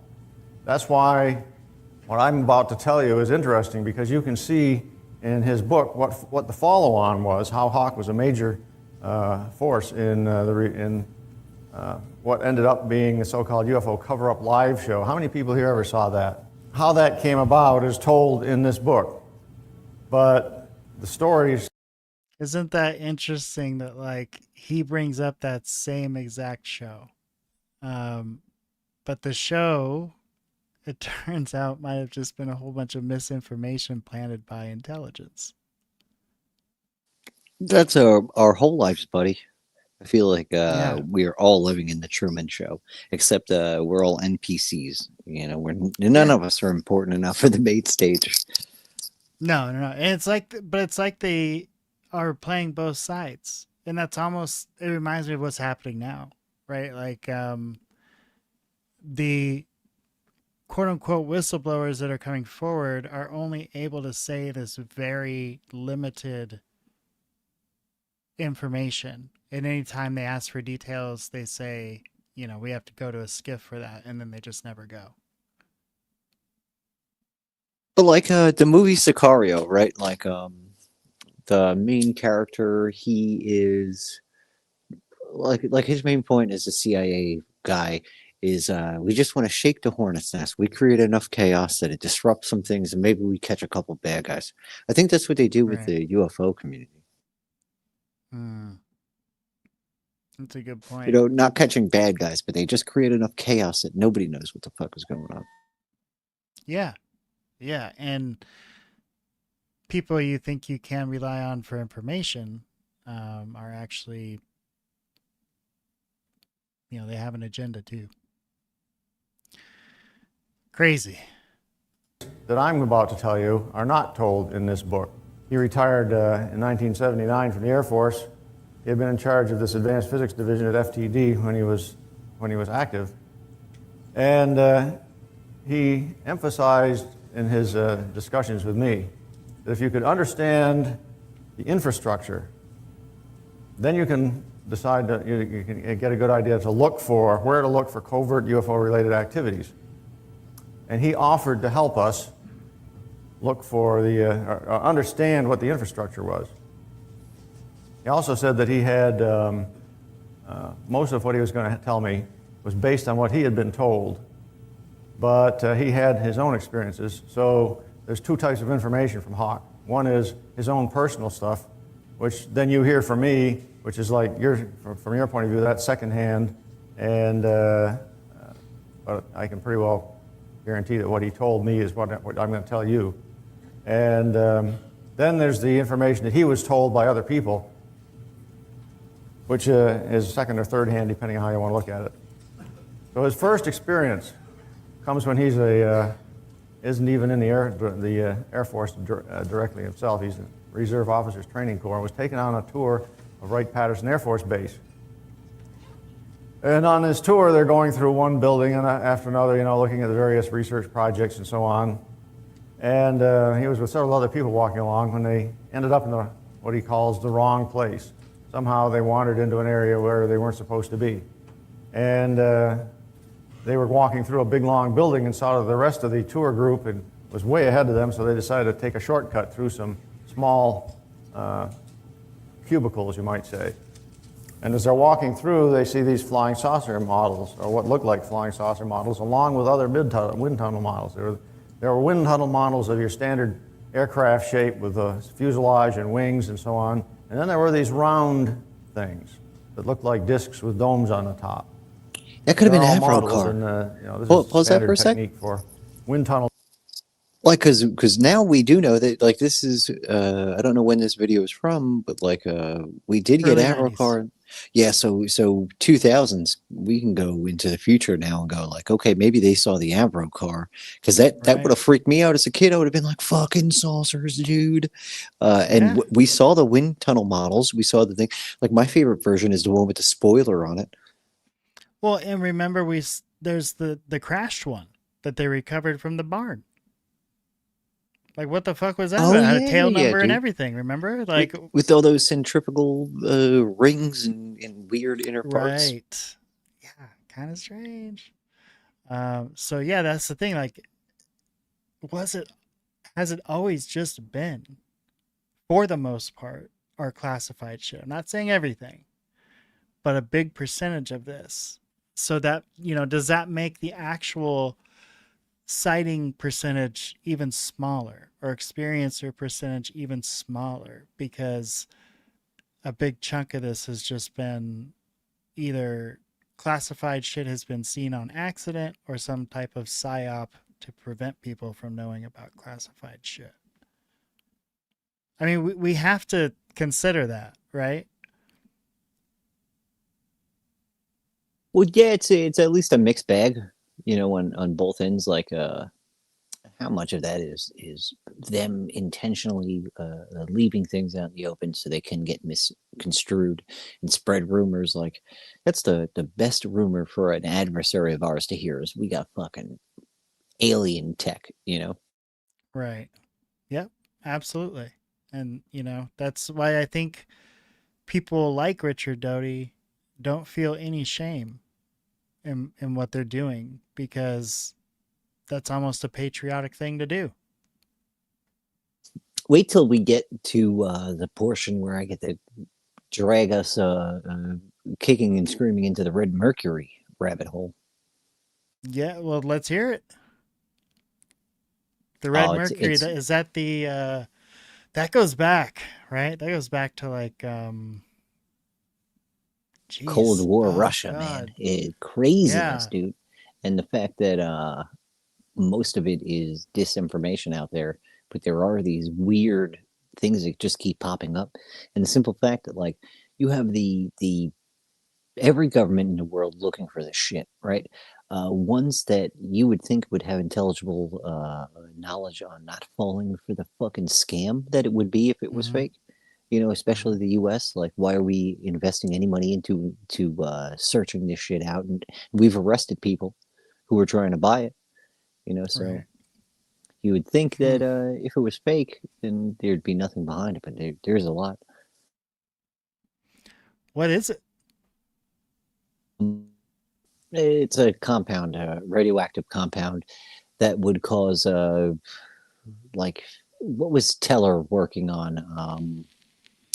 Wasn't atomic? It was the neutron bomb. Yeah, well, from what I heard, they figured that out. They cracked that code. This is easier. This is like a because you still have to have a bomb within a bomb to get it to work, right? So this is without, and this is less radioactive fallout, less everything. You know, you'll still have buildings standing, but people Mm-hmm. obliterated. Well, that was the thing of the neutron bomb, right? Was like it would just kill people with the radiation mostly. Yeah, this one is a bit wild. Like Joseph A. Farrell, who I absolutely love, or Joseph P. Farrell. I'm sorry. Um, he's got a bunch of books that are kind of like touching on the subject, and I've kind of reached. Oh man, I've hit pay dirt because he gives out all of his references. Like, he wants you to fact check him. So I'm in the process of doing that now, and it's so damn cool. Hmm. And so the red mercury, this was what, some kind of a compound that would have been used in the neutron bomb? Yeah, it would have been the radioactive component for the bomb. Now, they said it had a short shelf life, which means that it would have needed to been recharged Mm-hmm. after a certain amount of time. So they think that the rudimentary version of that is possibly what the bell could have been. You know, maybe not so much an engine in its own right, but like a way to radioactively charge certain elements. Hmm. That's interesting. Yeah, that bell, man, that thing's blows my mind, dude. What were they doing with that thing? Oh yeah, but it's cool because it kind of brings you into both paperclip and into like a Russia's version of that, of the sciences they took. Um, I don't know, they knew something within a hefty amount of time because like I don't know, maybe Russia gains just as much as we do from the UFO subject. That's why I brought it up, of the misinformation being out there. But I I'm don't know, man. sure. Chaos works, I suppose. Yeah. Yeah. Well, there's some wild, Russian stories in the lore as well. Just like we have some wild stories. Ones you don't hear a lot about are where people are harmed or hurt. Oh, look up the Russian EKIP, EKIP, and just Mhm. pop it up there because that's Russia's version of like our Avro car. You know, it's a different system, different air ducting, a lot more similar to a. I don't know. I don't know. It's pretty cool. Just take a look at it. Oh, weird. Yeah, that's interesting. It's like kind of like a blimp mixed with the Avro car. What were they? What was this? Was this what propulsion were they using? Oh, ducted wind propulsion, but like they had like fucking turbochargers in there connected to these things, like the version of thrust vectoring real early on. Wow, that thing's trippy looking, man. Yeah, I've got like I gotta go through my things, but I've got like pictures of diagrams and all sorts of stuff from that. And that And they're flies. Yeah, oh yeah, pretty well. Like to where it is now, they can build that big enough for it to be a cargo shipping container, right? Like fucking massive, up to 150 crew. And induction, so it's just using air.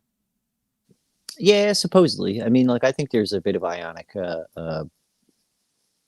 shit happening, like an ionic drive in there.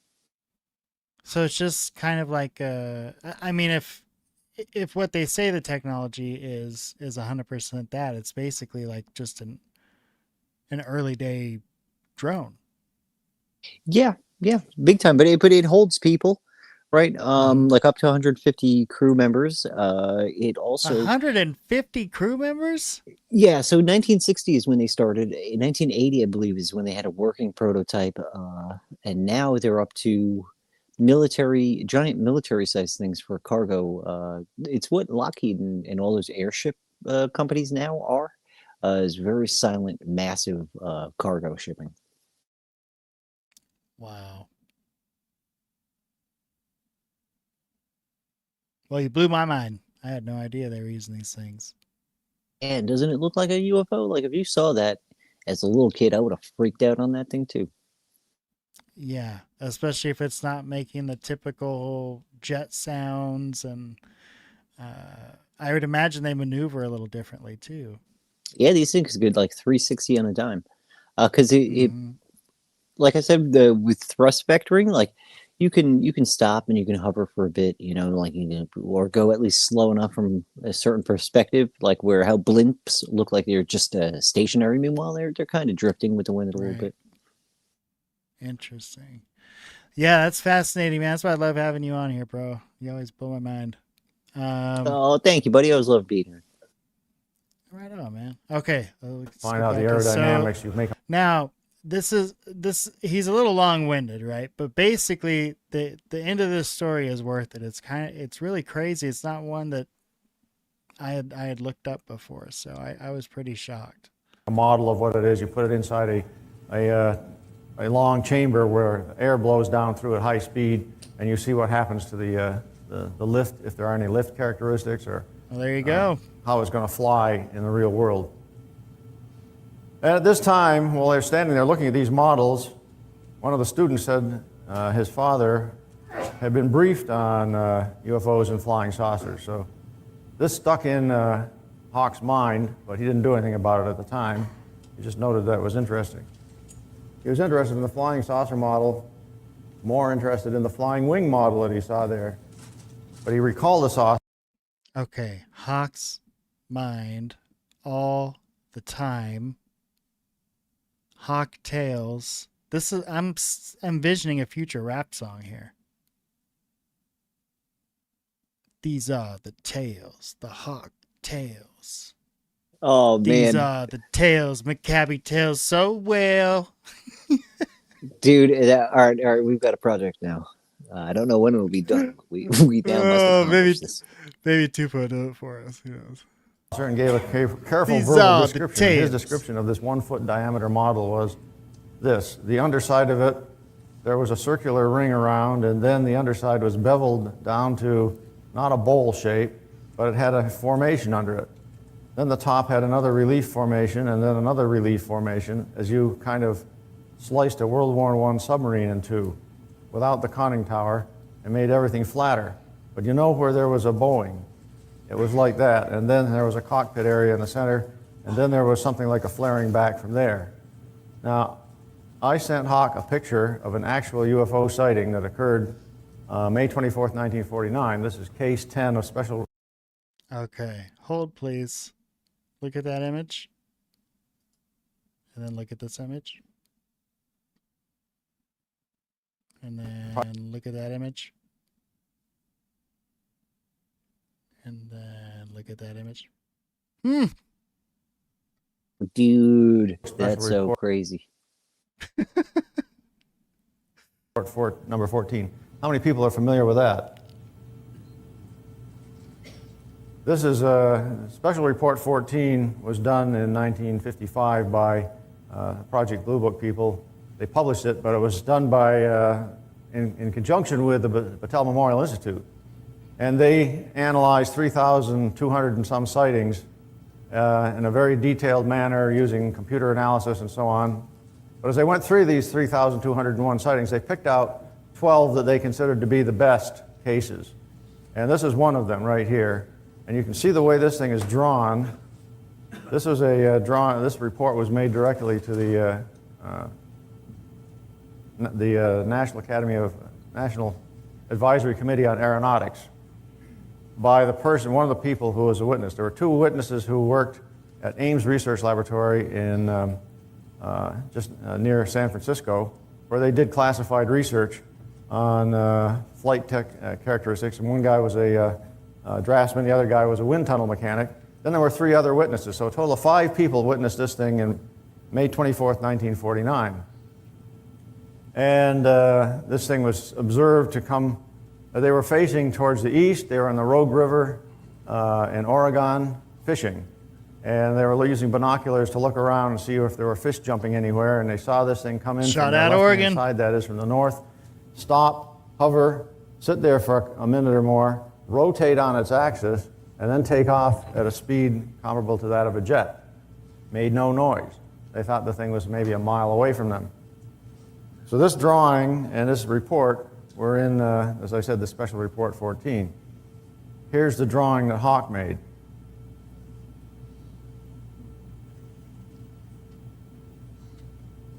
This is what he said he saw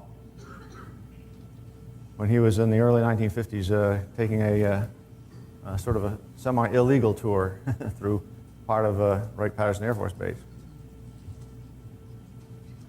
Okay, his second experience is more bizarre than that. He became a meteorologist and was assigned to a post in Japan in October 1957 as a staff weather officer. He was told at that time that there had been a couple of F-106s, which were new jets at the time, that were specially instrumented and stationed on several islands near Japan. It was a new type of aircraft at the time. 2 of them were at Misawa, which is the northern end of the main Japanese island of Honshu. 2 at Okinawa, a small island southwest of Honshu. I was told that they were especially instrumented F-106s. I thought that was strange because the 106 was just being introduced in the States. I didn't learn any more about them until 1957, or in 1957. About a year later, in the spring of '59, F-106s were available by then. I was in the Combat Operations Center, and it was early in the evening. It was just getting to be dusk. I was giving the weather forecast, as I always did, because I was the staff weather officer to the Combat Operations Center. I'll just tell you the story of what happened, and you can take it for whatever you want. So you can imagine this is him talking to you people right now. While I was there, one of the guys, because they had a big graphic board that you write upside down on and all that kind of wonderful stuff, people who were putting on the symbols for the weather, you know, on a big board that everybody can see that in the Operation Control Center.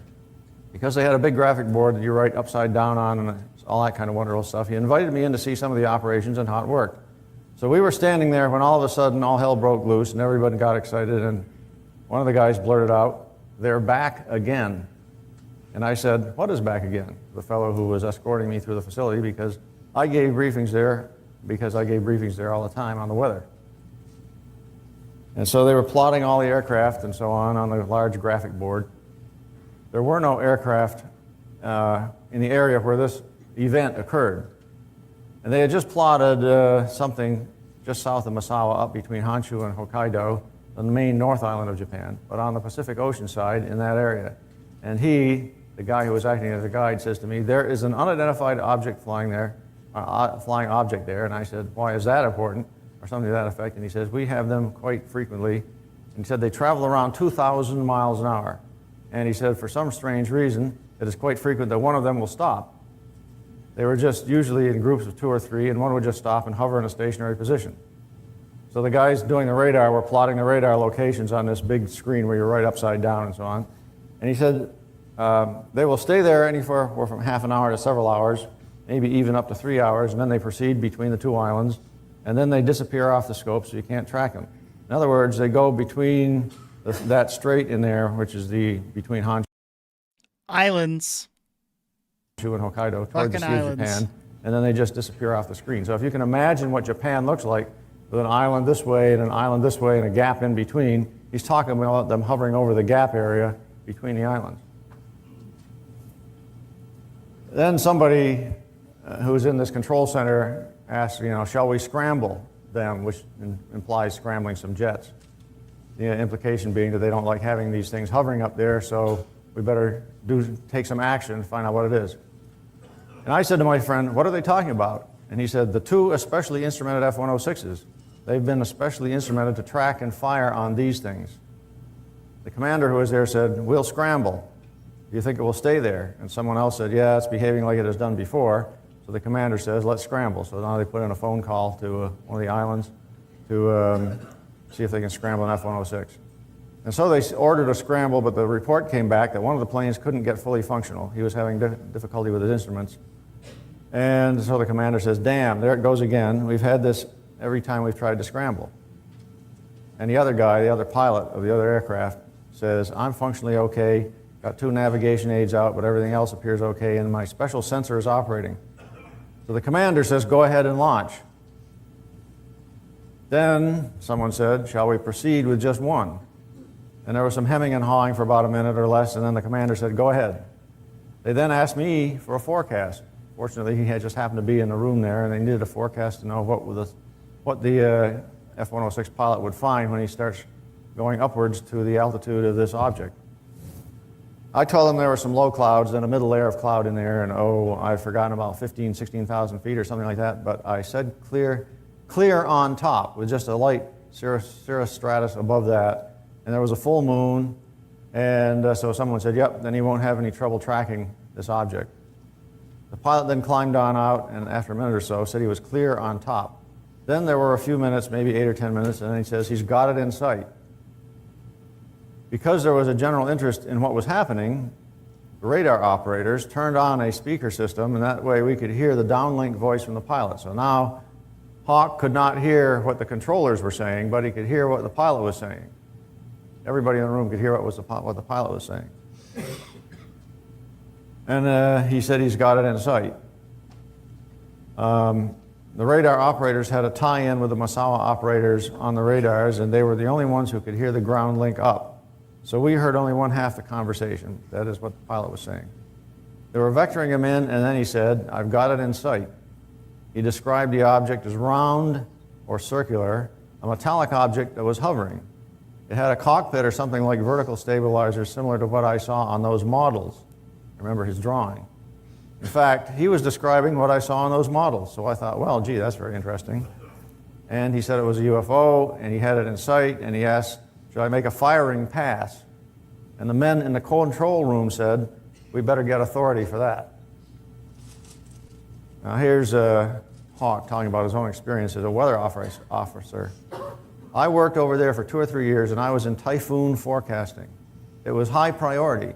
And if you ever tried to get single sideband back in those days, that was the latest advance in communications. It was still difficult to get communication back. So what he's saying is a priority message that there's a typhoon coming, he wants to send information to the Pentagon or whoever needs the information. He would have a special way of getting a high priority channel on this so-called single sideband, which is a particular way of handling radio signals. And so he was expecting some short delay, but not too long, and being able to send this message out and get a response back that, yes, we got your message. So they got a communication link in less than 5 minutes, which impressed the heck out of Hawk, I guess. He said, we'll call the Pentagon to get the authority, and it came back and said, yes, we'll make the firing pass. So presumably, if Hawk's story is correct, so up to this point, what you've got is a couple of objects come along that are picked up on radar by some installations in Japan. One object hovers over the gap between the two islands. The other object takes off. And while this object is hovering, they decide to scramble an aircraft. They originally tried to scramble 2 aircraft that are specially instrumented. He didn't know what this instrumentation was supposed to do. Special aircraft that would go up and view this thing, and then they would decide what to do about it. So at this point, then, they've decided, they've sent a message to the Pentagon saying, we got one of these things here, what are we going to do about it? And they get a message back saying, well, fire on it. The pilot said, okay, we'll roll in. So he rolled in and he fired off his missiles. Now, Hawk didn't specify what the missiles were, but I presume these are some version of the Sidewinder missile available at the time, which would be a heat-seeking missile. And then all of a sudden, he went into a strange type of falsetto voice I had never heard before. He blurted out that he fired and they had detonated, but did not hit it. In other words, the missiles didn't make it to the target, but they blew up anyway. They detonated just at the edge of it, like a shield, he said, like an invisible shield. And he said, it doesn't look like any of the shrapnel or anything penetrated through. And he says, they've turned on some kind of beam, and they're turning. That is, the whole object was rotating. And then he says, they're coming after me. And he went into a very controlled diving maneuver. And then the radar operator started screaming out, it's moving, it's vectoring towards him. And then they started counting out the ranges as the distance was shrinking. So at this point, standing in the control tower, listening to the control room, listening to what's going on, Hawk is hearing something that few people, I would hope, have ever heard. A flying saucer starting to an attack. I get it looks like an attack on a jet aircraft. And the pilot was just breathing heavy and obviously under great stress, but controlled. And he said it's moving closer, and he just kept describing how it kept gaining on him, and this beam was coming towards him. And then the radar operator said, contact. So the guys on the ground see these 2 blips on the radar screen, a little dot that represents the airplane and another dot that represents the UFO. They merged. Contact. 2 blips matched, and then the radar operator said, there's no separation. And then he says, the thing is stopped. It's just now a single blip hovering, but there's nothing else. And what happened then is, for 4 days after that, I gave weather briefings every day for a search up there, and they never did find anything. At that time, I did not know about UFOs, and I just didn't take it. It's that fucking crazy, dude. So they were firing on this object. It appears some shield or something like protects it, and then it just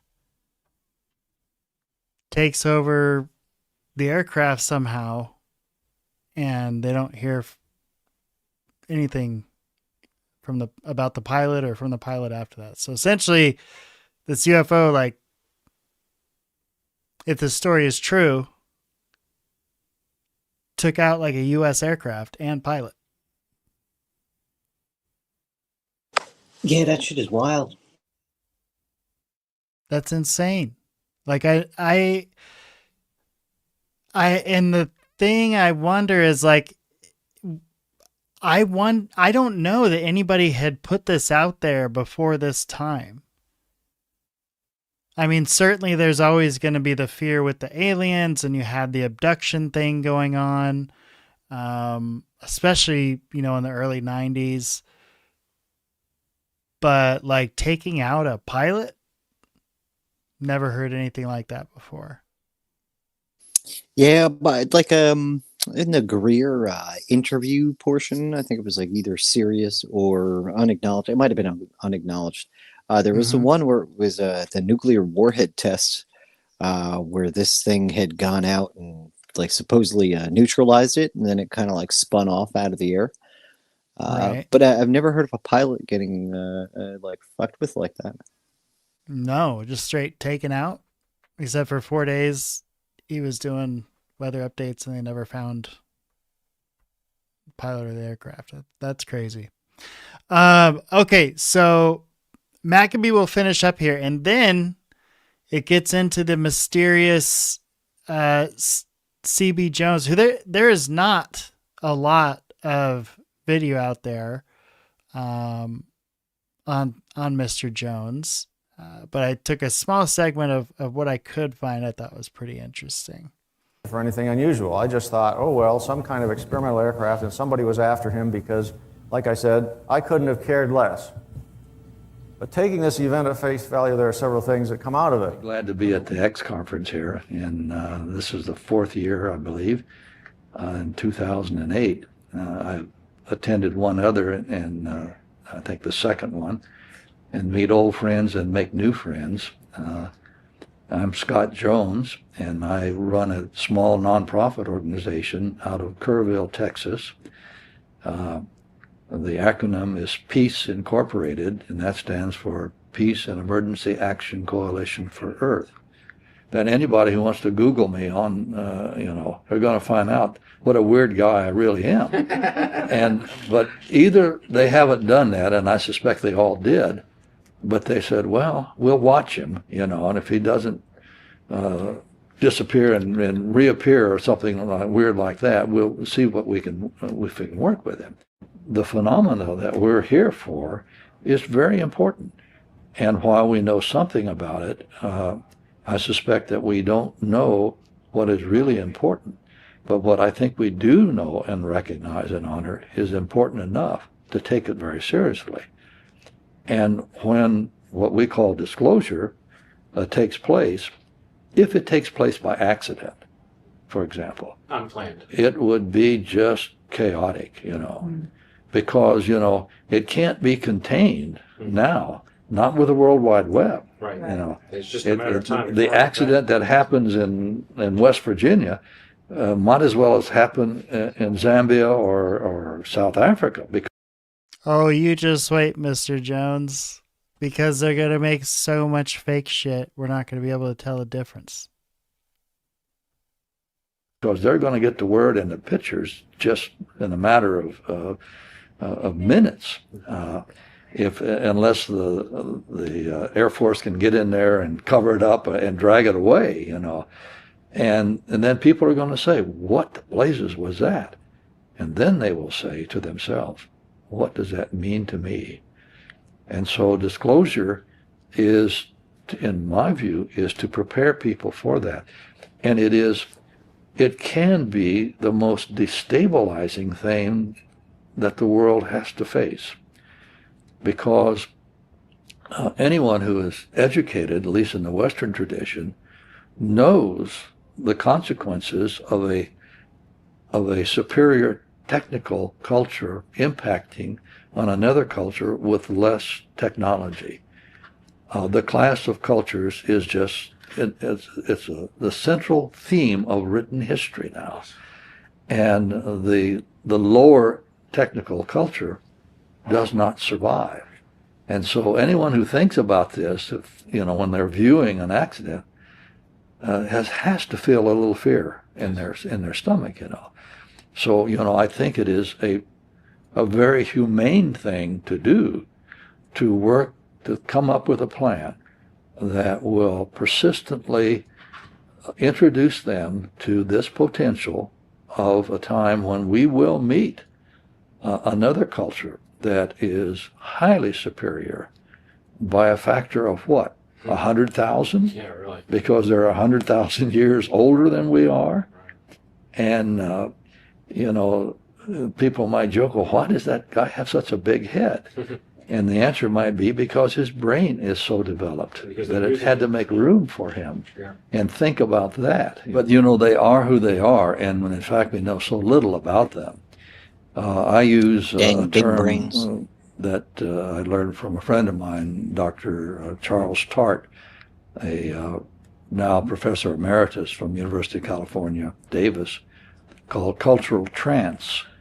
And I am such a perfect example of my culture, And so I look through my eyes as I was brought up. And so I see things the way I was taught you see things.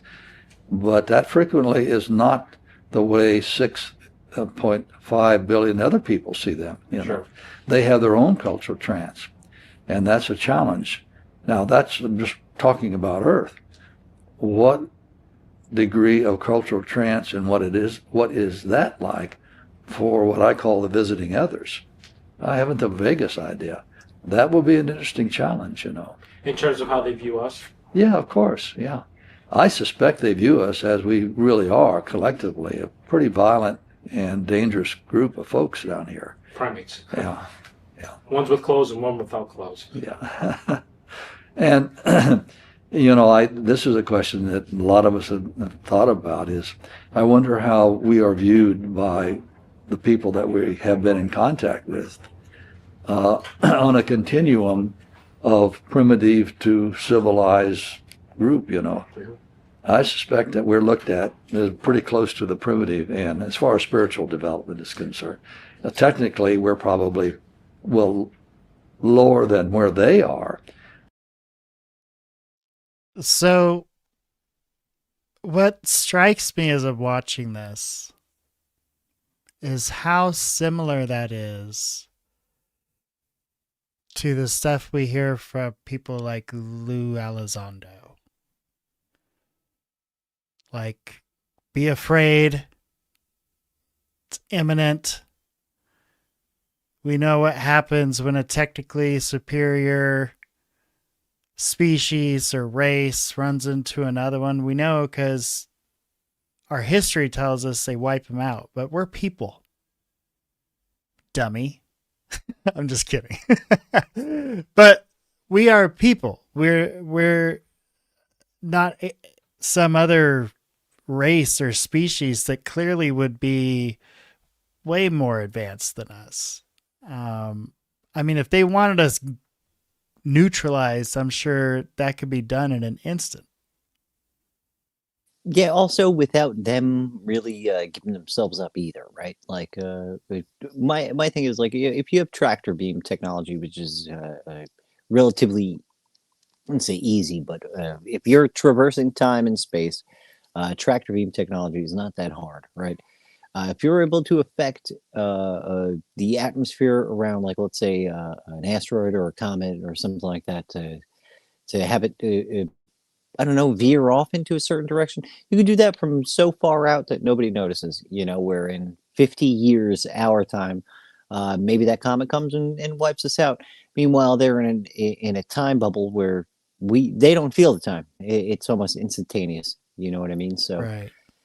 That's just my weird, wacky sci-fi brain going off on a tangent. No, but it's right, and it's a reason why I find myself, kind of really hearing Greer more and more, because it's like, if they wanted us gone, dude, we'd be gone. If we keep pushing the buttons, that's another story. If we're really targeting craft and taking down craft, like, I don't know how long the powers that be think they can get away with that shit. If that's really happening. Well, that, and also until they get tired of it, right? Like, if they got that kind of technology, how long are they going to put themselves in the position for that to even happen? Like think about our own military, right? Like, we've got a jet plane, right?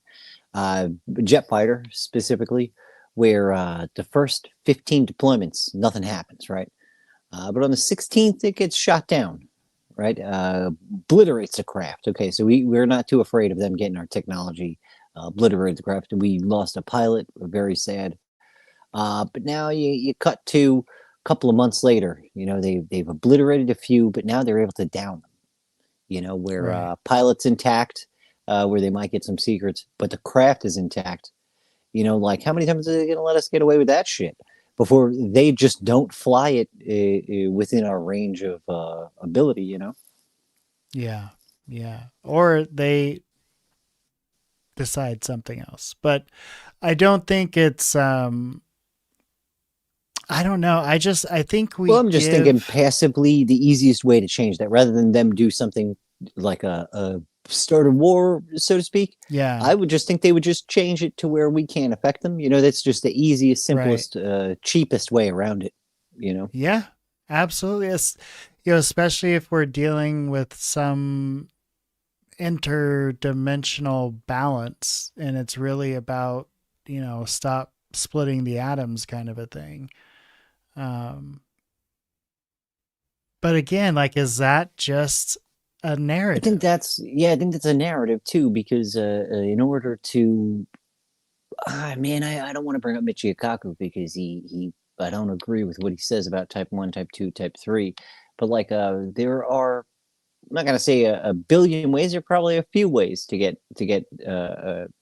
up in the next level of evolution as far as technology is concerned. So splitting the atom may not be the only way to get there, but like the most rudimentary way that we've got to bring us to that level to where we don't need to do it again. So I mean, you got to break a few eggs, so to speak. You got to break a few shells to get at the egg. You know what I mean? So like I don't know how much they're willing to allot us with just the breakthroughs in science. The war maybe not so much, but at least with the technology thing, I think they'd cut us some slack. Yeah. What do you think of the premise of donations? Yeah, maybe like I won't say that's negatory, only because like I don't know. I think that if you are going to establish some kind of treaty or contract, there's going to have to be a back and forth.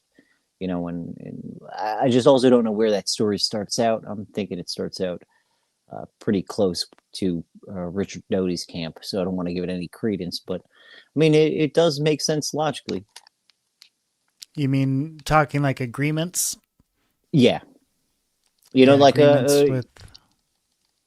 like what will we have besides I don't know. It wouldn't be our technology. Well, that's there's a lot of Maybe our really crazy manpower. suggestions out there. What wasn't it Bob Lazar that said we were like containers or something? Oh yeah. Soul containers, so to speak. But I don't. What's funny is I don't really remember that too much. I also don't really remember him talking too much about the alien bodies with as much fervor as everyone kind of like gives to his story, right? But maybe I do remember him Yeah, touching on it a little bit. he did, and like he's done like there's an old video of his out there, an old documentary of his where he touches on the soul container thing. But yeah, it's very interesting, and like he's not alone. There's been other people that aren't even associated with him suggest things similar. And then we had Luna come right out and say, oh, she's seen craft that weren't created by humans.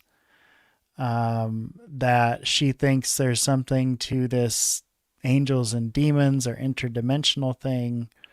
So she's seen a craft that wasn't built by humans. She doesn't believe that craft is from outer space somewhere. She thinks it's from another dimension. So we have an interdimensional craft, according to Luna. Yeah, I guess, but that could also be like her rudimentary way of trying to explain something she doesn't fully understand. Sure. Well, Yeah. Or I feel somebody like, just telling her yeah, because I feel what like to space say. travel is a lot of that. You know what I mean? Like in order to even traverse space properly, and not like what we're doing with fucking rockets. It's kind of what you have to do. Well, space, I mean, yeah, I mean, space and time, kind of the same thing, really. And I remember watching, oh God, who was it? It was somebody's lecture on the reality of time travel. And they did say, like, real time travel, legitimate time travel as we can comprehend it now, would be actually building a starship that can go out into space and find some kind of gravitational sort of boomerang that will shoot you back into the galaxy. And because of that gravitational force, you would actually come out at what could be perceived as an earlier time when you go back to the planet. I thought that was pretty interesting. It's like, yeah, there's no like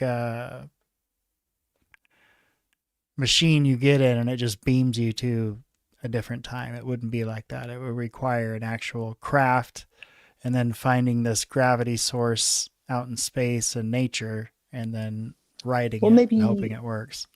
maybe like using the moon would probably work. You know, it's supposedly 1/6 the gravity, so it wouldn't be enough to pull us to its surface, but enough to where it'll affect trajectory. You know, slingshot around that sucker. Yeah. But I'll have to find it and send it to you. It was the guy that that helped.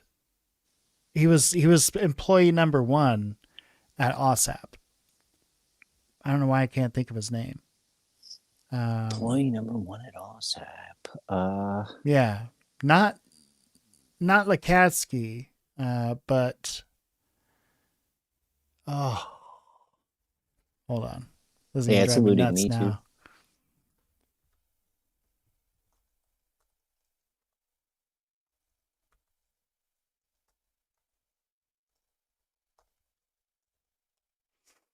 Oh wow! I Um, just noticed like 3:20 my time.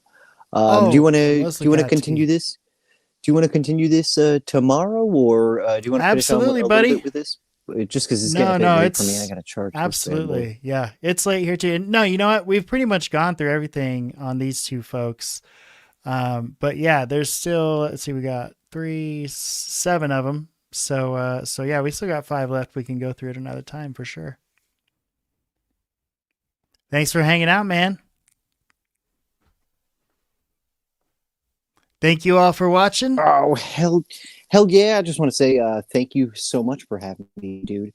It is always a pleasure, especially since like you get my brain rattling, all sorts of new theories on. So now I'm gonna try and run down some of this shit too, and see where we end up Good. next time. You know. Yeah, for sure. For sure. I know, like I can only do about an hour research on that Epstein stuff before I have to like move on to something else as I just get depressed. Oh, it's soul crushing, dude. It's soul crushing at the very least. Yeah. Yeah. So hang in there, y'all. Don't over research the files. We'll give you that advice. Do your own research, but don't do it so much Yeah, that take a bong hit every so often. Have a good cry. Exactly. Eat some dessert. Get some happy in you. Yep. Talk to those you love, all that good stuff. All right, y'all. Thanks for hanging out in the Gabriel Podcast. Don't forget to like and subscribe if you're on YouTube, if you're on X, share and do all that fun stuff. Y'all have a great night.